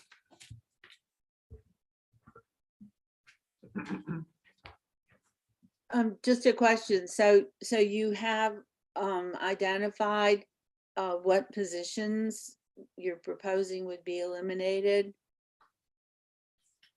I'm sorry, Ms. Temple, say that again, please. I said, so you have been working to determine what the elimination would be of department positions? So we are working through that. The first step was to eliminate certain vacant positions that have been vacant for a certain period of time. So 100% of those are being eliminated. And then each division chief has been given a dollar value in terms of reductions. And so we're still working through that. Some of those positions have been identified and we're still working through others. And one of the things we had talked about was a 3-year scenario for teacher pay. Did you all have a chance to work on what might be the scenario? Yes, ma'am. So what we're recommending is a $50,000 minimum starting salary, either under recommendation, recommendation scenario 18 or scenario 14. And then later in the presentation, you will see on a multi-year projection that shows a path that costs money to get to 58,000 over the subsequent 3 years. And that cost would be roughly, I think, $12, $11, and $10 million per year for those next 3 years. Thank you. And that step is just on the starting salary? Or is that 50 across the board 58,000? on all steps? The 58,000? Yeah, It'd be just like we showed, what Jackie just showed on the. it's just on the front load on the front. Mhm. So it'd be just like, it'd be the same type of structure that Jackie reviewed with but I don't know how many, 7 or 8 different examples. Step, you follow me in the slide that was here that showed step 0 with a bachelor's, step 0 with a master's, step 15 with a doctorate. So you're saying we would proportionally go up the same across the board for all of our teachers as the same percentage increase that we'd be doing for our starting salary, starting students? In the analysis. But it would follow the same graduated kind of implementation. Only the same step increases, the same percentages. Right. Not necessarily, I mean, so one goes to 50 and one goes to 58. So the percentages would be different, but it would step down as you went in those groups of steps, the same way that the $50,000 schedule would. So we would be looking at millage rate increases every year. Like I said, the cost will go up, I think, 12 million, 11 million, 10 million per year for those 3 years. So millage rates based upon the numbers that you're presenting right now, millage increases every year. Well, revenue would have, I'm not dodging your question. The revenue would have to increase. Now, the state is also looking at trying to substantially increase teacher salary. So that's why I'm sort of hesitating about saying that millage would necessarily go up. And so we would be at this point ahead of the state, but I know the state is working on increasing teacher salaries. But go back to the previous question, which is doing nothing, we're automatically depleting our fund about $5 million. Well, we're going to walk through the fund balance and what the impact is. Each of these, we'll focus on the recommendation of 7.1 million. Then we can the other ones just follow suit. All right, so the fund balance projection, I'll just focus on the last column for recommendation. Is that what you said? Okay. So the first section where it says fund balance projection, this is based on our FY23 budget. The actual fund balance at June 30th, 22 was $159 million. In our FY23 budget, we had budgeted to use $18.7 million of fund balance to balance the budget. But as you know, based upon our monthly financial updates, we have not had to use any of that. So our FY23 budget at year end, thinking that we were going to have to use the 18.7, we were projecting we were going to end at 140 million.2. So going back down, so the actual fund balance at June 30th was 158.9 million. The projected use of fund balance on our February financial report, because that's when we did this, we were projecting to use $756,000. So our projected fund balance at year end was going to go down to 158.2 million. We were going to add an additional 2.7 due to the FY23 spending freeze that we just did. And we were projecting to add another 5.3 million based upon additional savings and non-salary accounts. So the projected fund balance at June 30th for 2023 is 166.2 million. However, we know that there are some expenses coming up that we will need to cover for legal liabilities. That's a reduction of $7 million. And then we're planning to use of fund balance to balance the FY24 budget for the 2.7 million. Remember, that was in our strategies to balance. And then we're projecting to use for FY24 budget an additional additional revenue and savings of $5.3 million. So because we're projecting to use it, we're taking it away so that we can come up with a projected ending for fund balance. And so use of fund balance for FY23 budget, we're projecting 5.8 million. So fund balance at June 30th, based upon what we know now, is going to be around $145.4 million using scenario 18. And so the next section talks about our fund balance requirements. And so to stay within our requirements, we should not let our fund balance go below $144.3 million. And so by staying with either scenario 14 or scenario 18, we will not impact our fund balance to a point that we go below our requirements. And then I will add on this. So the projected fund balance is 158 million. So there are two down here on these negative numbers, the 7 million, the 2.7, 5.3, 5.8. The 2.7 and 5.3, we're taking deliberate actions in the current fiscal year, reducing costs now to put in to balance the budget next year. The other two, those are actually dips into the fund balance. So $7 million for legal liabilities. That's an actual use of fund balance. And then the $5.8 million to actually balance the budget. That's a use of fund balance that we're not reducing costs in the current year to cover.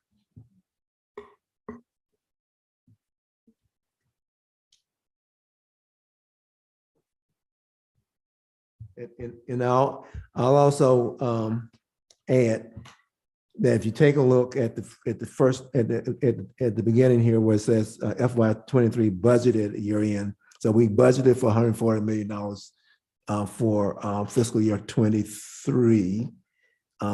When we sell bonds, the bond rating agencies pay very close attention to our fund balance and how it's changing. So they were comfortable with that projected at 140 based on the 158 that we had at the end of our last fiscal year. So we just got issues. We just got our bond ratings. I think it's in this, but I know it's in this meeting here today. So our bond ratings are still strong based on our fund balance.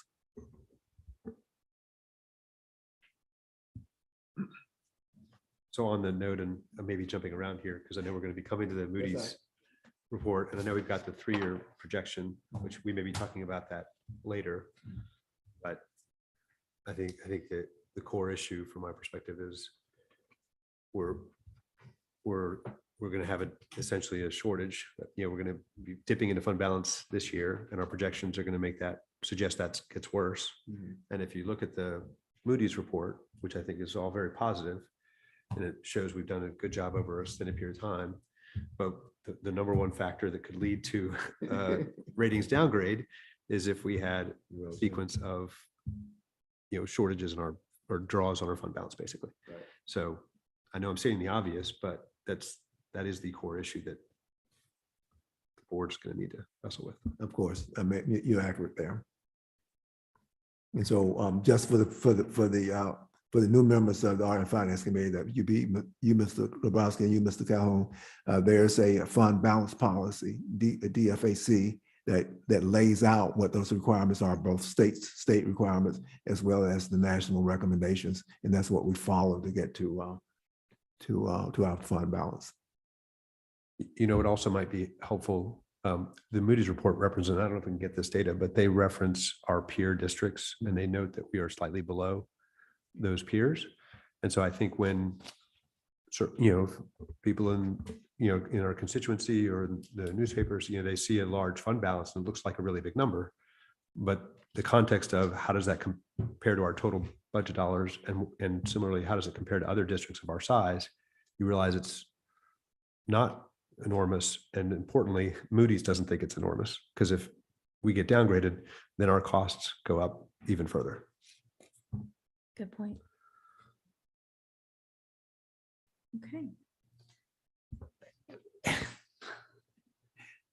All right, so we'll go on. I mean, that's all good and said, and I read the Moody's report as to what they were looking at, but when I see a negative, use of fund balance for F23, even with a 7.1 millage, and then we're going forward into the next year, and I don't see any way of correcting it, and that's going to always be there, and then we're going to be low. We're going to be below the recommended number by Moody's and have to worry about coming back up. So potentially we're looking at even a greater, unless we get this miraculous change in revenue somewhere. Because I read the Moody's report as to what they were basing our ability to raise funds on. I'm still concerned that, that's what everybody has to be looking at. It's what are we looking at next year and the year before next? Yeah, which that actually leads us into the next part of our presentation, where we put together an example of a 4-year phase-in to reach a teacher starting salary of $58,000. And so I'm just gonna. So just, I'm just a question for the committee. So if we're gonna have an ad hoc committee meeting, sometime in the next, before the board votes on this, I don't know if it makes sense to not go through the multi-year right now, so you fully understand what we talk about for next year. And then when we meet in the ad hoc, we can go into details about it, but just knowing that we do have a plan, not plan, but analysis that shows what those numbers look like. Appreciate it. Okay. All right. So then we'll go back to the PowerPoint. So the last few slides, we looked at different types of assessments and what the impact to the taxpayer would be. So for owner occupied, there's zero impact to the taxpayer because of due to Act 388. So next slide, we'll go to the rental, non-owner occupied homes. These are rentals and second homes.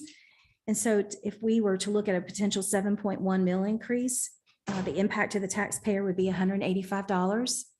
If we were to look at a I forgot a very important part. This is based upon an assessed home value of $435,000. That's assessed, okay? So the increase to do a potential 7.1 mil increase is $185. To do a 9.1 increase is $237. And for a potential 14.5 increase, it would be $378. Next slide, please. Looking at commercial real property, looking at an assessed value of $1.7 million on the real property, a potential 7.1 mil increase would be about $714. A potential 9.1 mil increase would be $915. And then a potential 14.5 mil increase would be $1,458. And the next slide, please. So looking at it, someone who owns an automobile with an assessed value of $20,000, their impact to go to a 7.1 mil increase would be about $8.52. The 9.1 mil would be about $10.92. And then the 14.5 mil would be about $17.40. And then the final slide on a personal property, which is our boats and our trailers, things like that, for an assessed value of $10,000. Looking at a potential 7.1 mil increase, it'd be about $7 for their difference. And then for a 9.1 mil increase, it'd be about almost $10. And then for a 14.5 mil increase, it'd be about $15. And so that concludes our presentation for the first reading of the FY24 budget for general operating fund.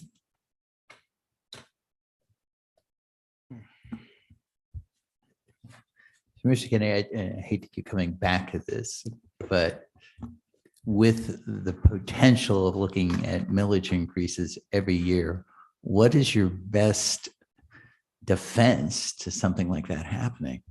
I mean, because if you have these millage rates going up every year, the projection numbers that you've given us, they just double. It's compounding.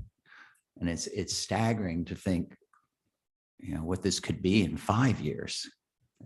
It's not, you know, just $10, you know, it's $50. And then you look on your commercial property, it's not 1,000, suddenly it's 3,000. And we all know that the costs get passed down.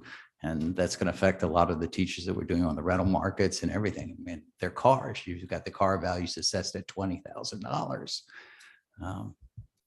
I mean, I know that's a progressive, you know, issue. Obviously, newer cars pay more tax and older cars pay a lot less taxes.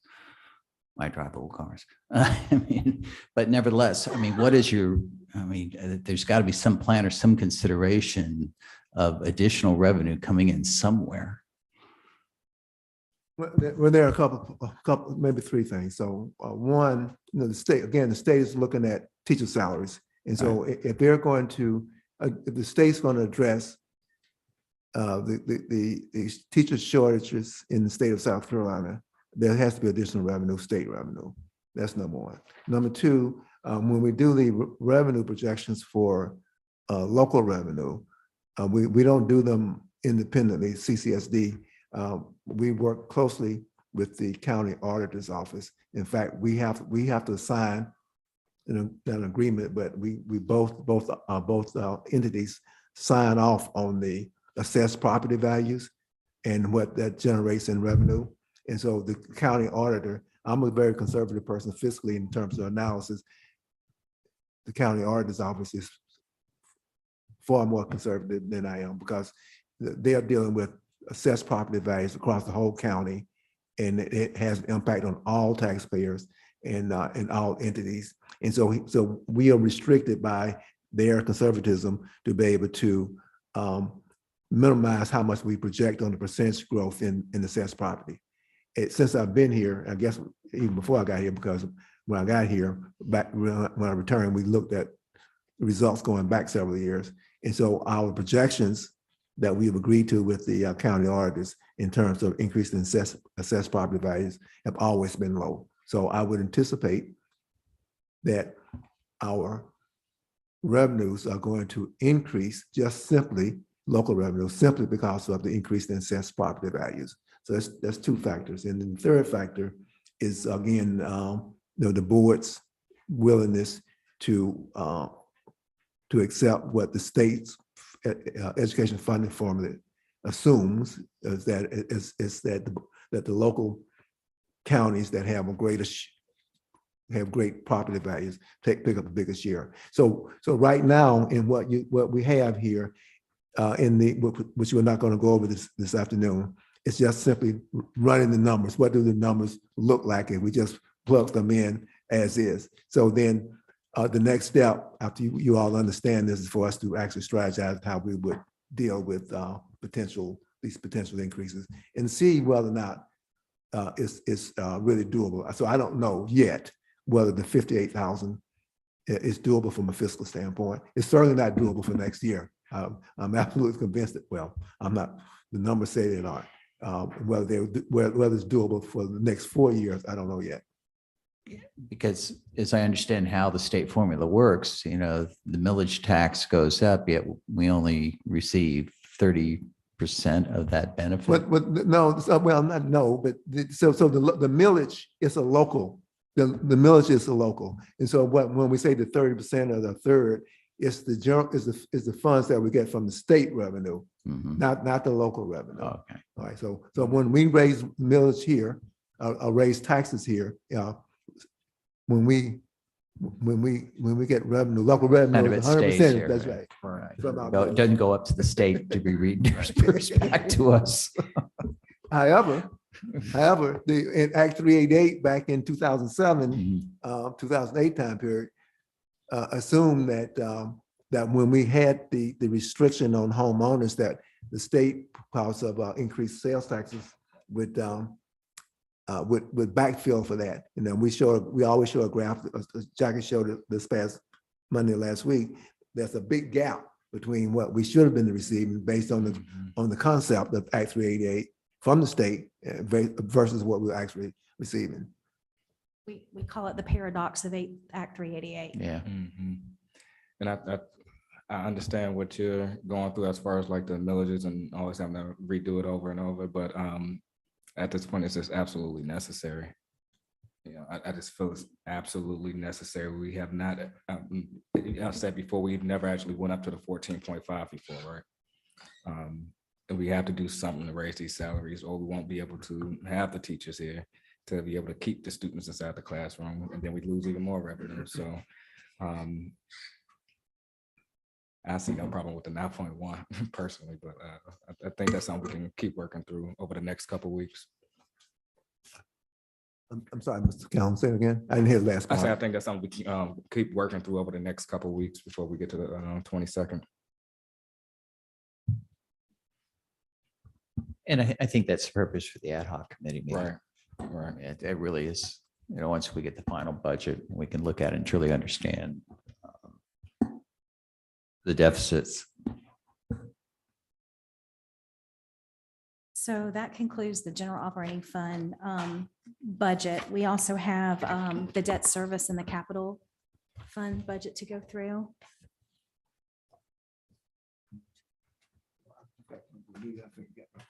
Yes. So Mr. Grabowski and Ms. Calhoun, I have to run to another meeting. I hope to get back here if y'all still going, but the rest of it is Jackie. Jackie has it covered. It's the good guys. I get it. This is the good guys. Yeah, I want. You were here for the bad guys. I get it. Good point.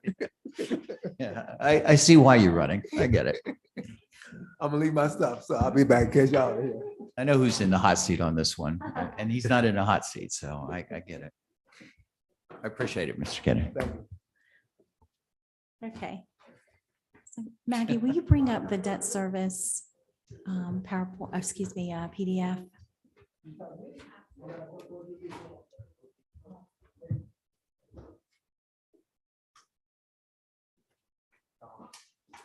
So for the good news, on the debt service side, we are not requesting a millage increase. We are able to keep it at 28 mills. And one of the reasons why is because the owner occupied homes help us on this side of the pendulum, so to speak, with debt service. And so the first column just narrates what our FY23 budget was with revenues and expenditures. Our revenue in debt service is made up, of course, mostly of local taxes and then delinquent taxes. And then, of course, we get some state revenues.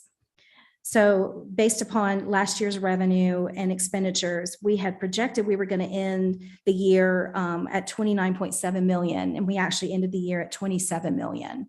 And so now I'll just go forward and talk about FY24 budget. So we start the beginning of the year with our prior year sinking fund balance. This balance is provided to us by the Charleston County Treasurer's Office. And then we are projecting ad valorem to come in around 136.9 million, 137 million.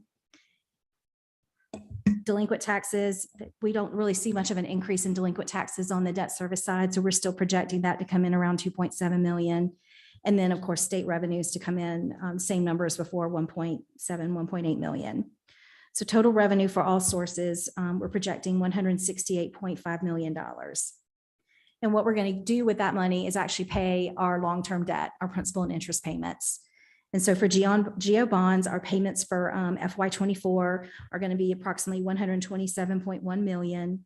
And then our QSCAB bonds, or excuse me, qualified school construction bonds, are going to be roughly $1.9 million.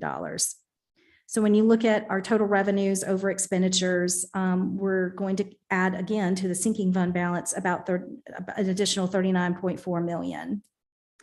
One of the things that we're working with PFM Group is because that dollar amount is really high to end in debt sinking fund. You don't want to continue to add to it year after year. Because then it looks like you're not using your millage. But we are. But so one of the things that we're looking at doing with PFM Group is to possibly use some of this towards long-term debt issuance. And so our goal this year is to try to get that balance down before we end June 30th, 2024. You mean to reduce long-term debt issues? To reduce, Yeah. yes, sir. Thank you. And so the next slide has a breakdown of the different debt series and the amounts, and these are principal and interest. And it's listed by GO bond as well as the qualified school construction bonds. So the total projected debt service for FY24 is 129 million. And so the next page, which I know is going to be really small, but this is basically a snapshot of the principal and interest schedules that we receive from PFM Group. And so we basically condense it and put it on here for y'all to see where we're getting these numbers from. And we're also still projecting to have all of our debt paid off in 2032, which is why we go out to 2032 on this.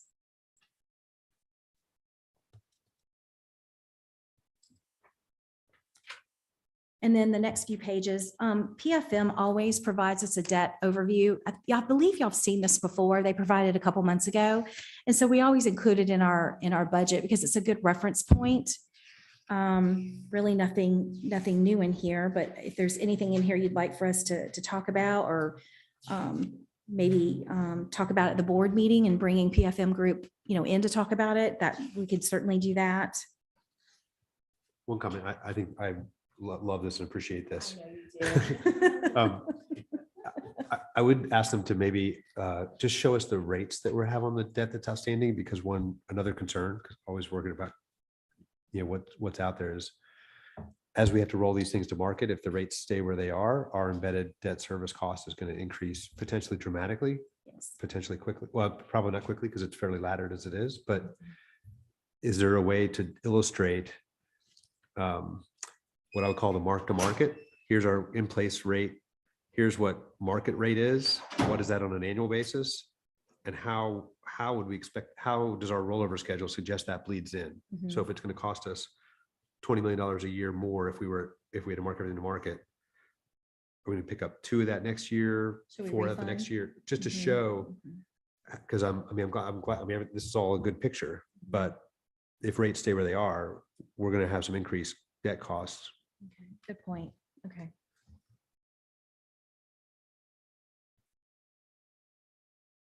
And a separate question, can we use, first of all, I want to make sure we're covered on this increase in the mark to market, but if we had that sort of earmarked and protected, could we use any of this to cover our deferred maintenance on the capital side? To me, that's the other big essential liability that's out there that it would be nice to be able to address. Is that money usable for that purpose? I do believe it is, but I'll have to confer with Carol Clark, our bond counsel, just to make sure. And that's obviously not, that's just a topic of discussion. Okay. Okay. So this is what we'll move forward with in the first reading of the budget. Just wanted to go ahead and get it in front of everyone and get your thoughts on it and any concerns.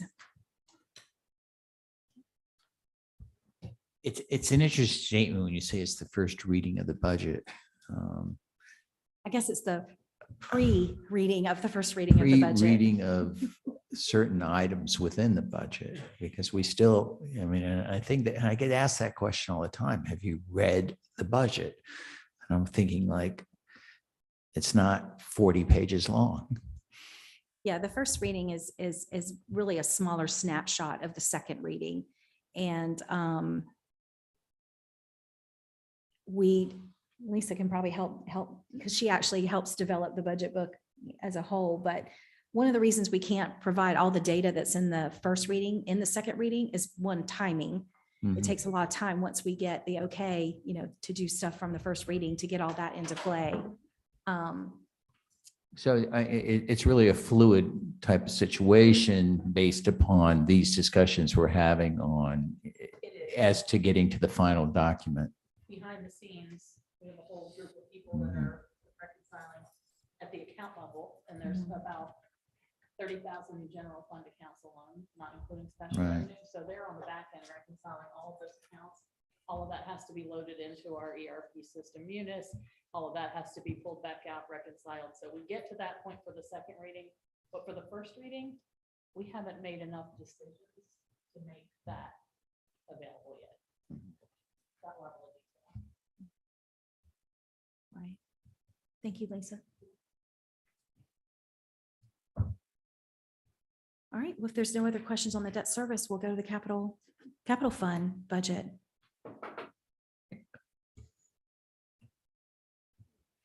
Good Your afternoon. choice. I'm sure everyone is a little cross-eyed from spreadsheets and so forth, so I'll try and keep this as simple and quickly as possible. I would, however, like to take a quick moment to just recapture some of the background of our capital programs. And I'll be presenting the 5-year capital program and the fiscal year 24 capital budget. The capital programs are multi-year. Unlike the GOF that cuts off June 30th, the programs continue year to year and funding can only be used for capital expenditures, not operating expenditures. We have 2 major programs. The capital building program began in 1999, and we are currently in our 2023 through 2028 program, which we have funding for that program. And the district has committed about $3 billion in capital improvements over those years. The 1 cent sales tax program, the voters approved the first one in November 2010, and the most recent program was approved in November 2020. The Board of Directors approves going on the November ballot for the sales tax program. After the Charleston County voters approve the program, staff then brings the 6-year plan and budgets to the board for approval. Currently, the program has a building program, capital maintenance, and technology. Once the funding and the project budgets are approved, work can commence. The sales tax collections are received on a monthly basis, beginning the first month of the calendar year in which the program starts. So our current program commenced on January 1st, 2023. Our next program is fixed cost of ownership, or also known as FCO. This is an annual program which comes forward to the board for approval in February. At that time, both the funding, the bond anticipation note, and the project lists are presented and approved. Again, once the funding and the project budgets are approved, work can commence. The FCO program began in 2006 and moving forward through our current year that's approved in 2024. The fixed cost of ownership programs total over all those years, $511 million, which brings the grand total for capital programs since 1999 to approximately $3.6 billion. Happy to answer any questions you may have on that brief background before I start the 5-year plan review. Okay. So Maggie has put up on the screen our 5-year plan. So just to give you a little bit of background, I'm mainly going to focus on each of the revenue and expense line items. As you can see, I'm going to, you can see it extrapolated out to 2028. So I'll give you the methodology for that, and it should be pretty self-explanatory. I did want to highlight, though, the fiscal year 2023 projected at year end column. The second line item is total bridge funding for the 2017 through 2022 phase 4 program. That negative 65 million is because we're paying off the debt we borrowed for that program. That debt is paid from sales tax collections. So that's our final payment there. And I'm happy to report we had a very healthy ending. We're projecting a very healthy balance at the end of fiscal year 23. Our revenues on the sales tax program actually increased, and some of the expenditures were coming in a little slower than anticipated. So the combination gives us a nice, healthy balance. So the yellow highlighted column for the projected 2024. Again, we're starting off with a healthy fund balance. The 2017 through 2022 program, we are not collecting any revenues and all of our debt has been paid off. So those are all zeros accordingly.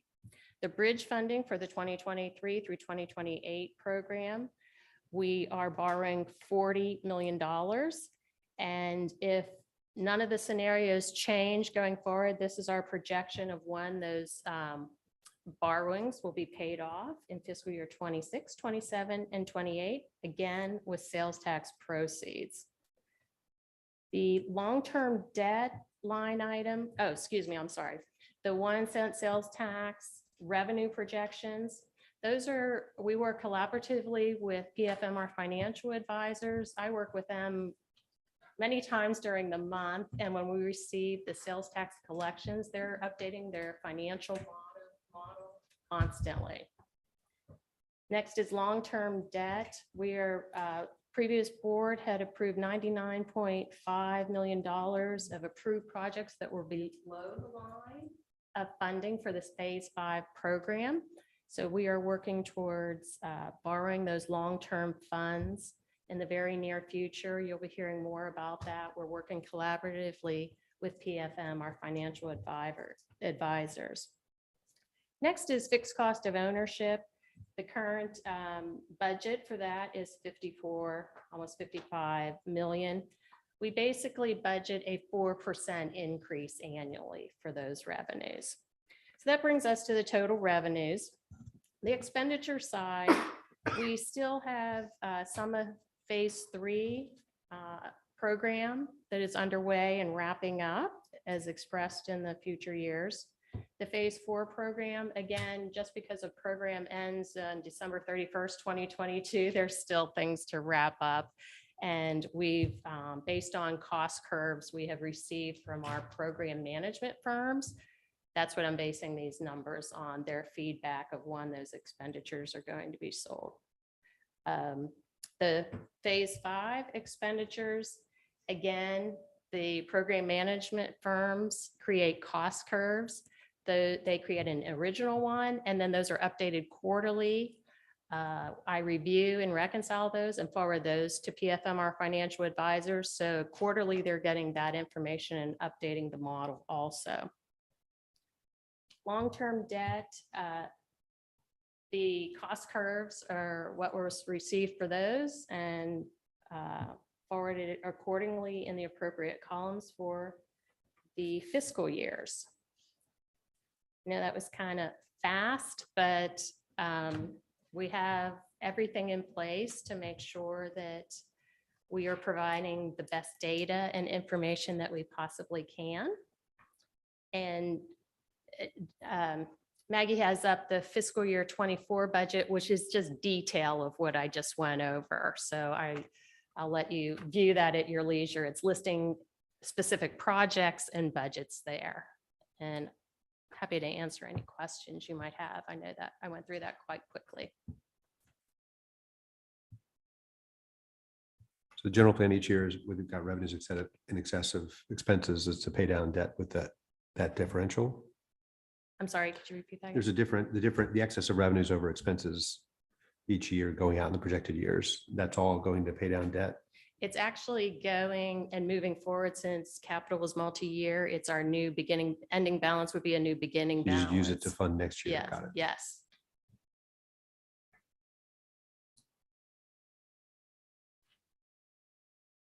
So there are a few notes at the bottom with PFM helping us with our projections. There's scenarios that are based on, and obviously, I don't like to say that R word, but if something like that would happen, then these numbers could change. But right now it's strong. Our revenues are coming in strong, continuing to come in strong. So we're very optimistic. And as Mr. Kennedy said, we're very conservative too. So it's a nice balance.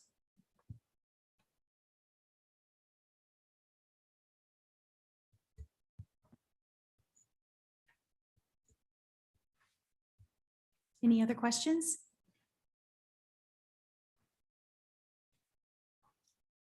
still going through a lot of this one, but I know we've said before that we've been very conservative with our analyses and whatnot. So when the money, say if we do have that extra pot there, it goes right back into the capital fund for us to use. And that's where we pull a lot for our change orders. Well, actually, the ending balance is a combination of multiple programs, multiple funds, and we just add it all together. And so the beginning balance is made up of a multitude of all the programs. Any capital fund that has a balance in it would then move forward as our beginning balance. And that has to stay within that program. There's Right, no interchanging, tight controls are on that. Okay.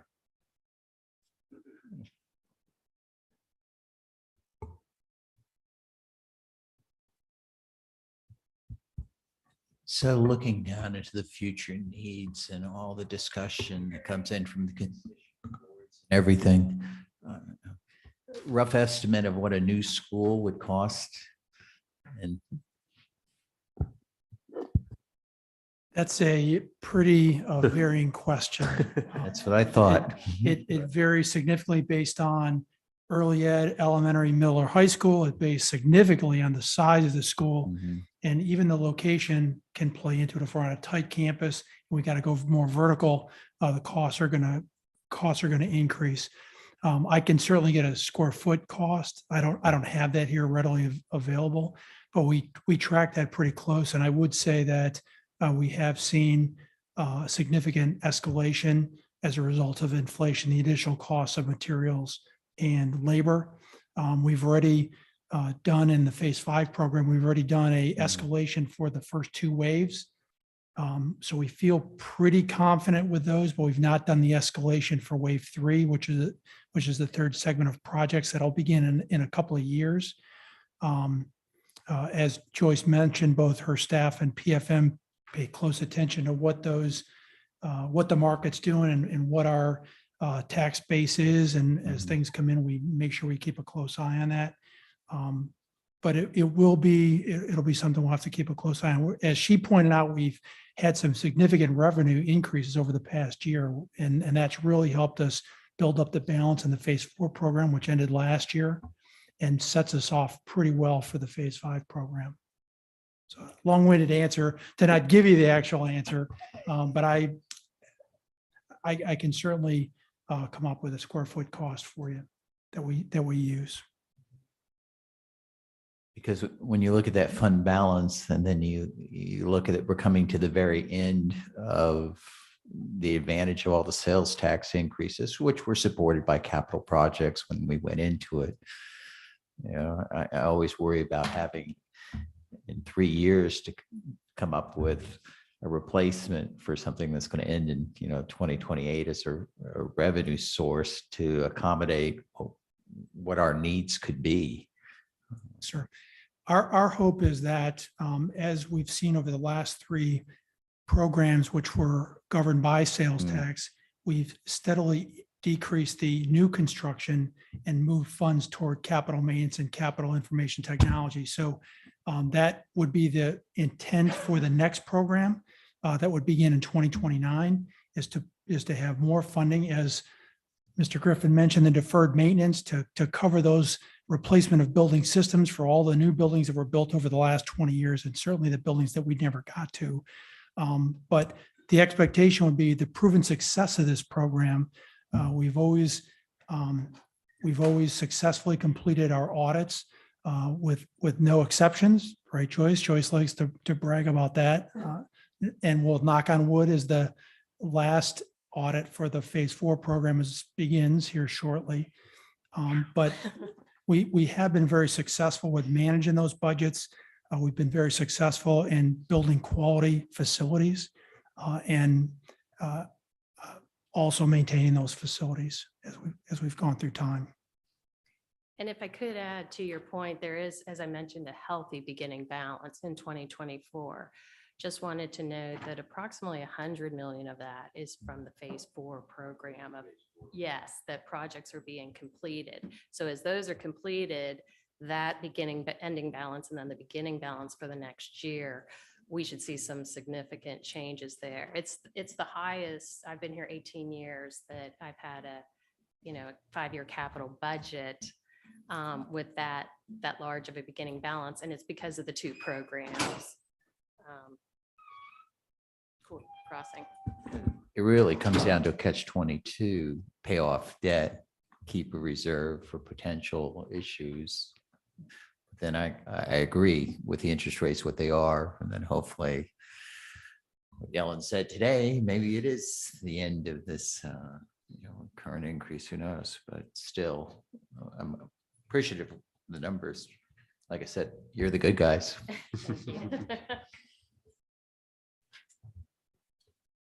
Thank you, Joyce.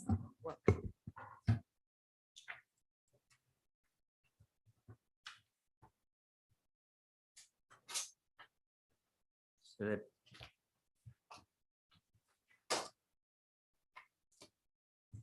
that basically ends the discussion on 2E for the first reading of the F24 budget. And I think what we were going to do is, So because it's an action item, do we have to reference why we're not taking action, just for clarity? Maybe we don't, I'm not sure. I think we, Trina said no. no, I think we just file a motion to Gary, you're the expert on this. want to table it. I don't think because of the type of meeting we in, I don't think we need to table it, but we could if we wanted to just move to table it till the next special call meeting. But the next one With the understanding that we would have an ad hoc meeting before the May 22nd meeting. 22nd meeting to be determined by the committee members. Availability.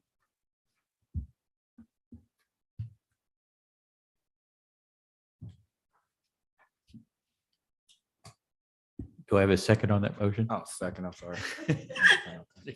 Repeat it. All in favor? Aye. Any nays? And then the motion passes.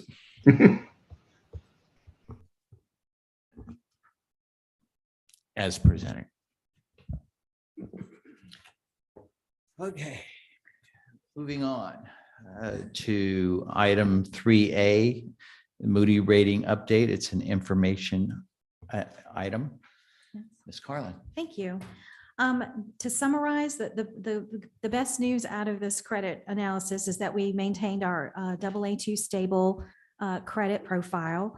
Moody's complimented us on our fund balance increases as well, that were supported by revenue growth and our close budget oversight.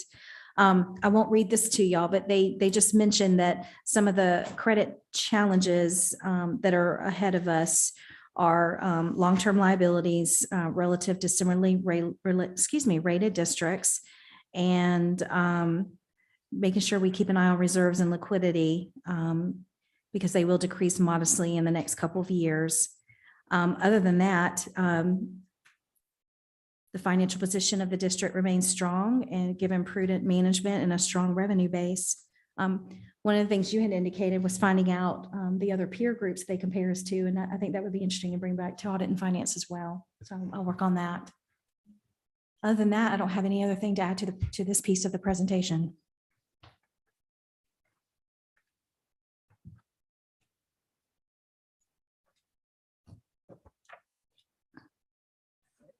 I just, out of reading it, I was just going, Charleston County Affordability Index is notably below the national index. And I was good to hear that our county life expectancy is average.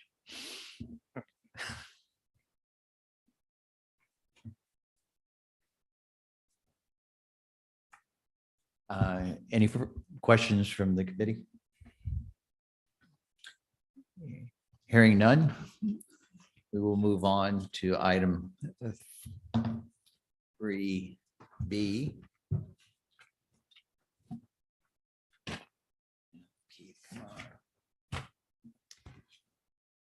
afternoon again. I'd like to present the March capital projects report. I'm happy to report that our revenue collections were 380,000 above our cash flow projection based on the most recent collections with 2% growth over the prior year. Our expenditures for the 2010 through 2016 program were $5,000. The expenditures for the 2017 through 2022 building program were $1.1 million. The expenditures for the 2023 through 2028 capital building program were $7.3 million. And our long-term debt projects in the 2023 through 2028 program were a whopping $37. Our fixed cost of ownership fiscal year 23 program will be nearing completion in May. And our fixed cost of ownership fiscal year 24 has commenced. Happy to answer any questions. Are there any questions from the committee? Hearing none, we will move on to item 3C, the ESSER update. Ms. Carlin. Thank you, sir. So as of March 31st, here is our ESSER report. There is a new column you will notice to the right side of the document called reimbursed to date.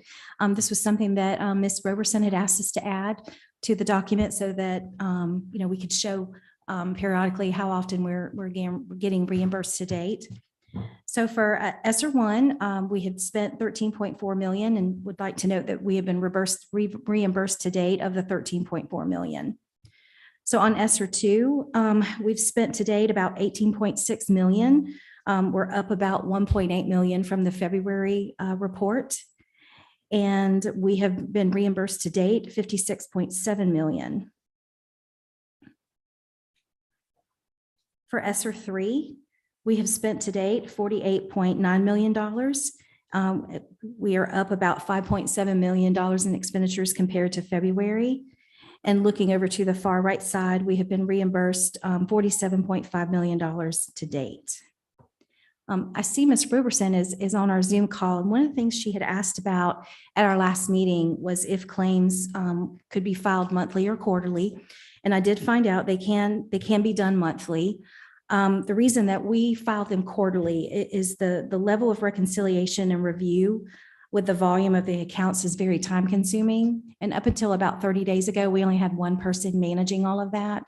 And so that's why we file quarterly. Just wanted to clarify that. The new ESSER dashboard that we've been promising for the last few weeks is in its final testing. Unfortunately, we had to get pulled off of that project during the middle of the budget process the last 2 to 3 weeks. And so staff has returned working on it, I believe, as of this morning. And Miss Lisa, do we have a? We successfully were able to import the data this morning. Our business intelligence people gave us a tutorial on working through it. We verified those totals, and our next steps would be to demonstrate it for Ms. Carlin, Mr. Kennedy, and we will be ready to roll that out and bring it back to y'all for June meeting. Okay. And when are you estimating? When do you anticipate having this demonstration? The June audit finance. The June audit finance. Yes. And that concludes the ESSER report through March 2023. Any questions from the committee? Hearing none, we'll move on to item 3D, which is the monthly financial report. Yes, sir. Thank you. So actual revenues to date are projected to be $7.3 million over budget. That has not changed on the last couple of monthly updates. And this is mostly due to increases that we're seeing in local and state revenues. For the expenditures, actual expenditures are projected to be 12.9 million under budget. And this is mostly due to savings in salaries and benefits from our vacancies. Through March 31st, we are projected to have a surplus of $1.4 million, which means we will not need the fund balance that we thought we would need, in our FY23 budget. Looking ahead, as we discussed earlier, we did a mid-year reduction in non-salary accounts of approximately $2.7 million in April. So you'll see that as another cost saving on the April financial update. And other than that, this concludes the March financial update. Any questions from the committee members? No, that 2.7 goes to next year, correct?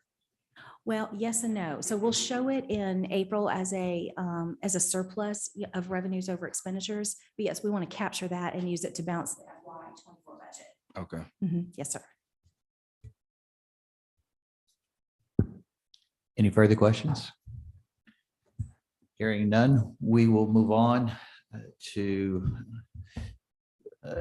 a request to convene into executive session on a contractual matter, District 3 facility use lease agreement. Do I have a motion? So move. Second. All in favor? Aye.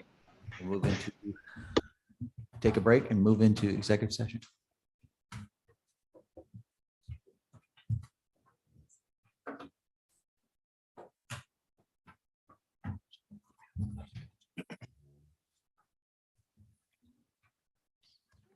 Absolutely.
Back up.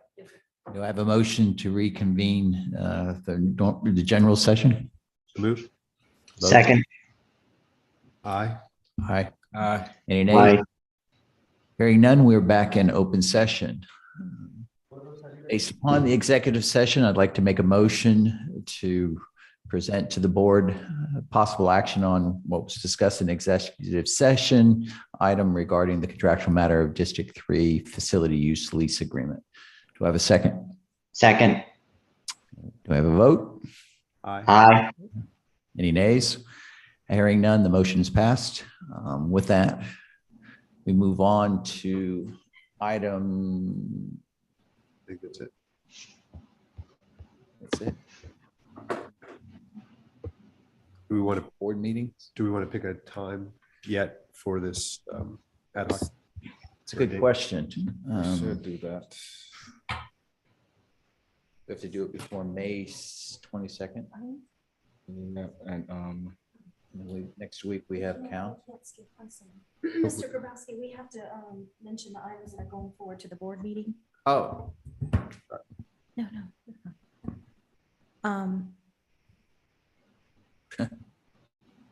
oh, Yes, sir, I was going to say all of the action items and then all the information items. with the, with I the mean, exception of even, the budget.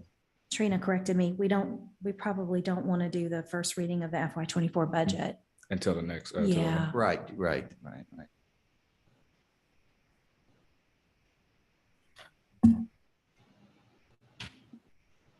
So the items that would be going to the board would be item 2A, the capital fund program, item 2B, the lunch meal price increase, item 2C, the approval of projects greater than 250,000, item 2D, which Laura Brown fund request, item 3A, the Moody's rating information, item 3B, the capital projects report, item 3C, the ESSER update, item 3, monthly financial report, the motion for to convene into executive session regarding the contractual matter.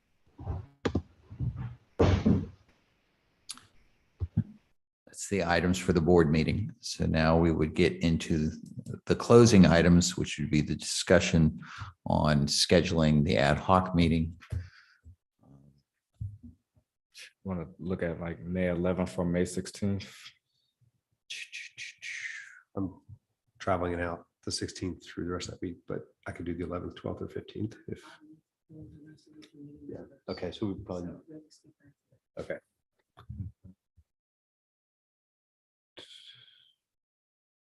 Yeah. Since like the 12th is College of Charleston's graduation. All right, so she's saying we can't do it now because it's too hard. She'll pull everybody in. Okay. that's Okay, perfect. yeah. Oh, good. Let's knock that one out. We do have an issue on the potential issue on the scheduling of the June 6th meeting. I won't be here. And I know I'd asked Darren to look at his calendar to see if he was going to be here. Traveling. I can, if I could do it by Zoom, I would rather do it in person, but I'll be traveling and then I'm going straight from there to Columbia for the board. Right. So I was almost saying if we could do it on the 7th, Mhm, the following day, because we both have to be up in Columbia. mhm. Yeah, so the 7th would, Yes. Yeah, so let's, Oh, God, again. Okay, well, do I have a motion to adjourn? so move. yes, I'm. Well, then we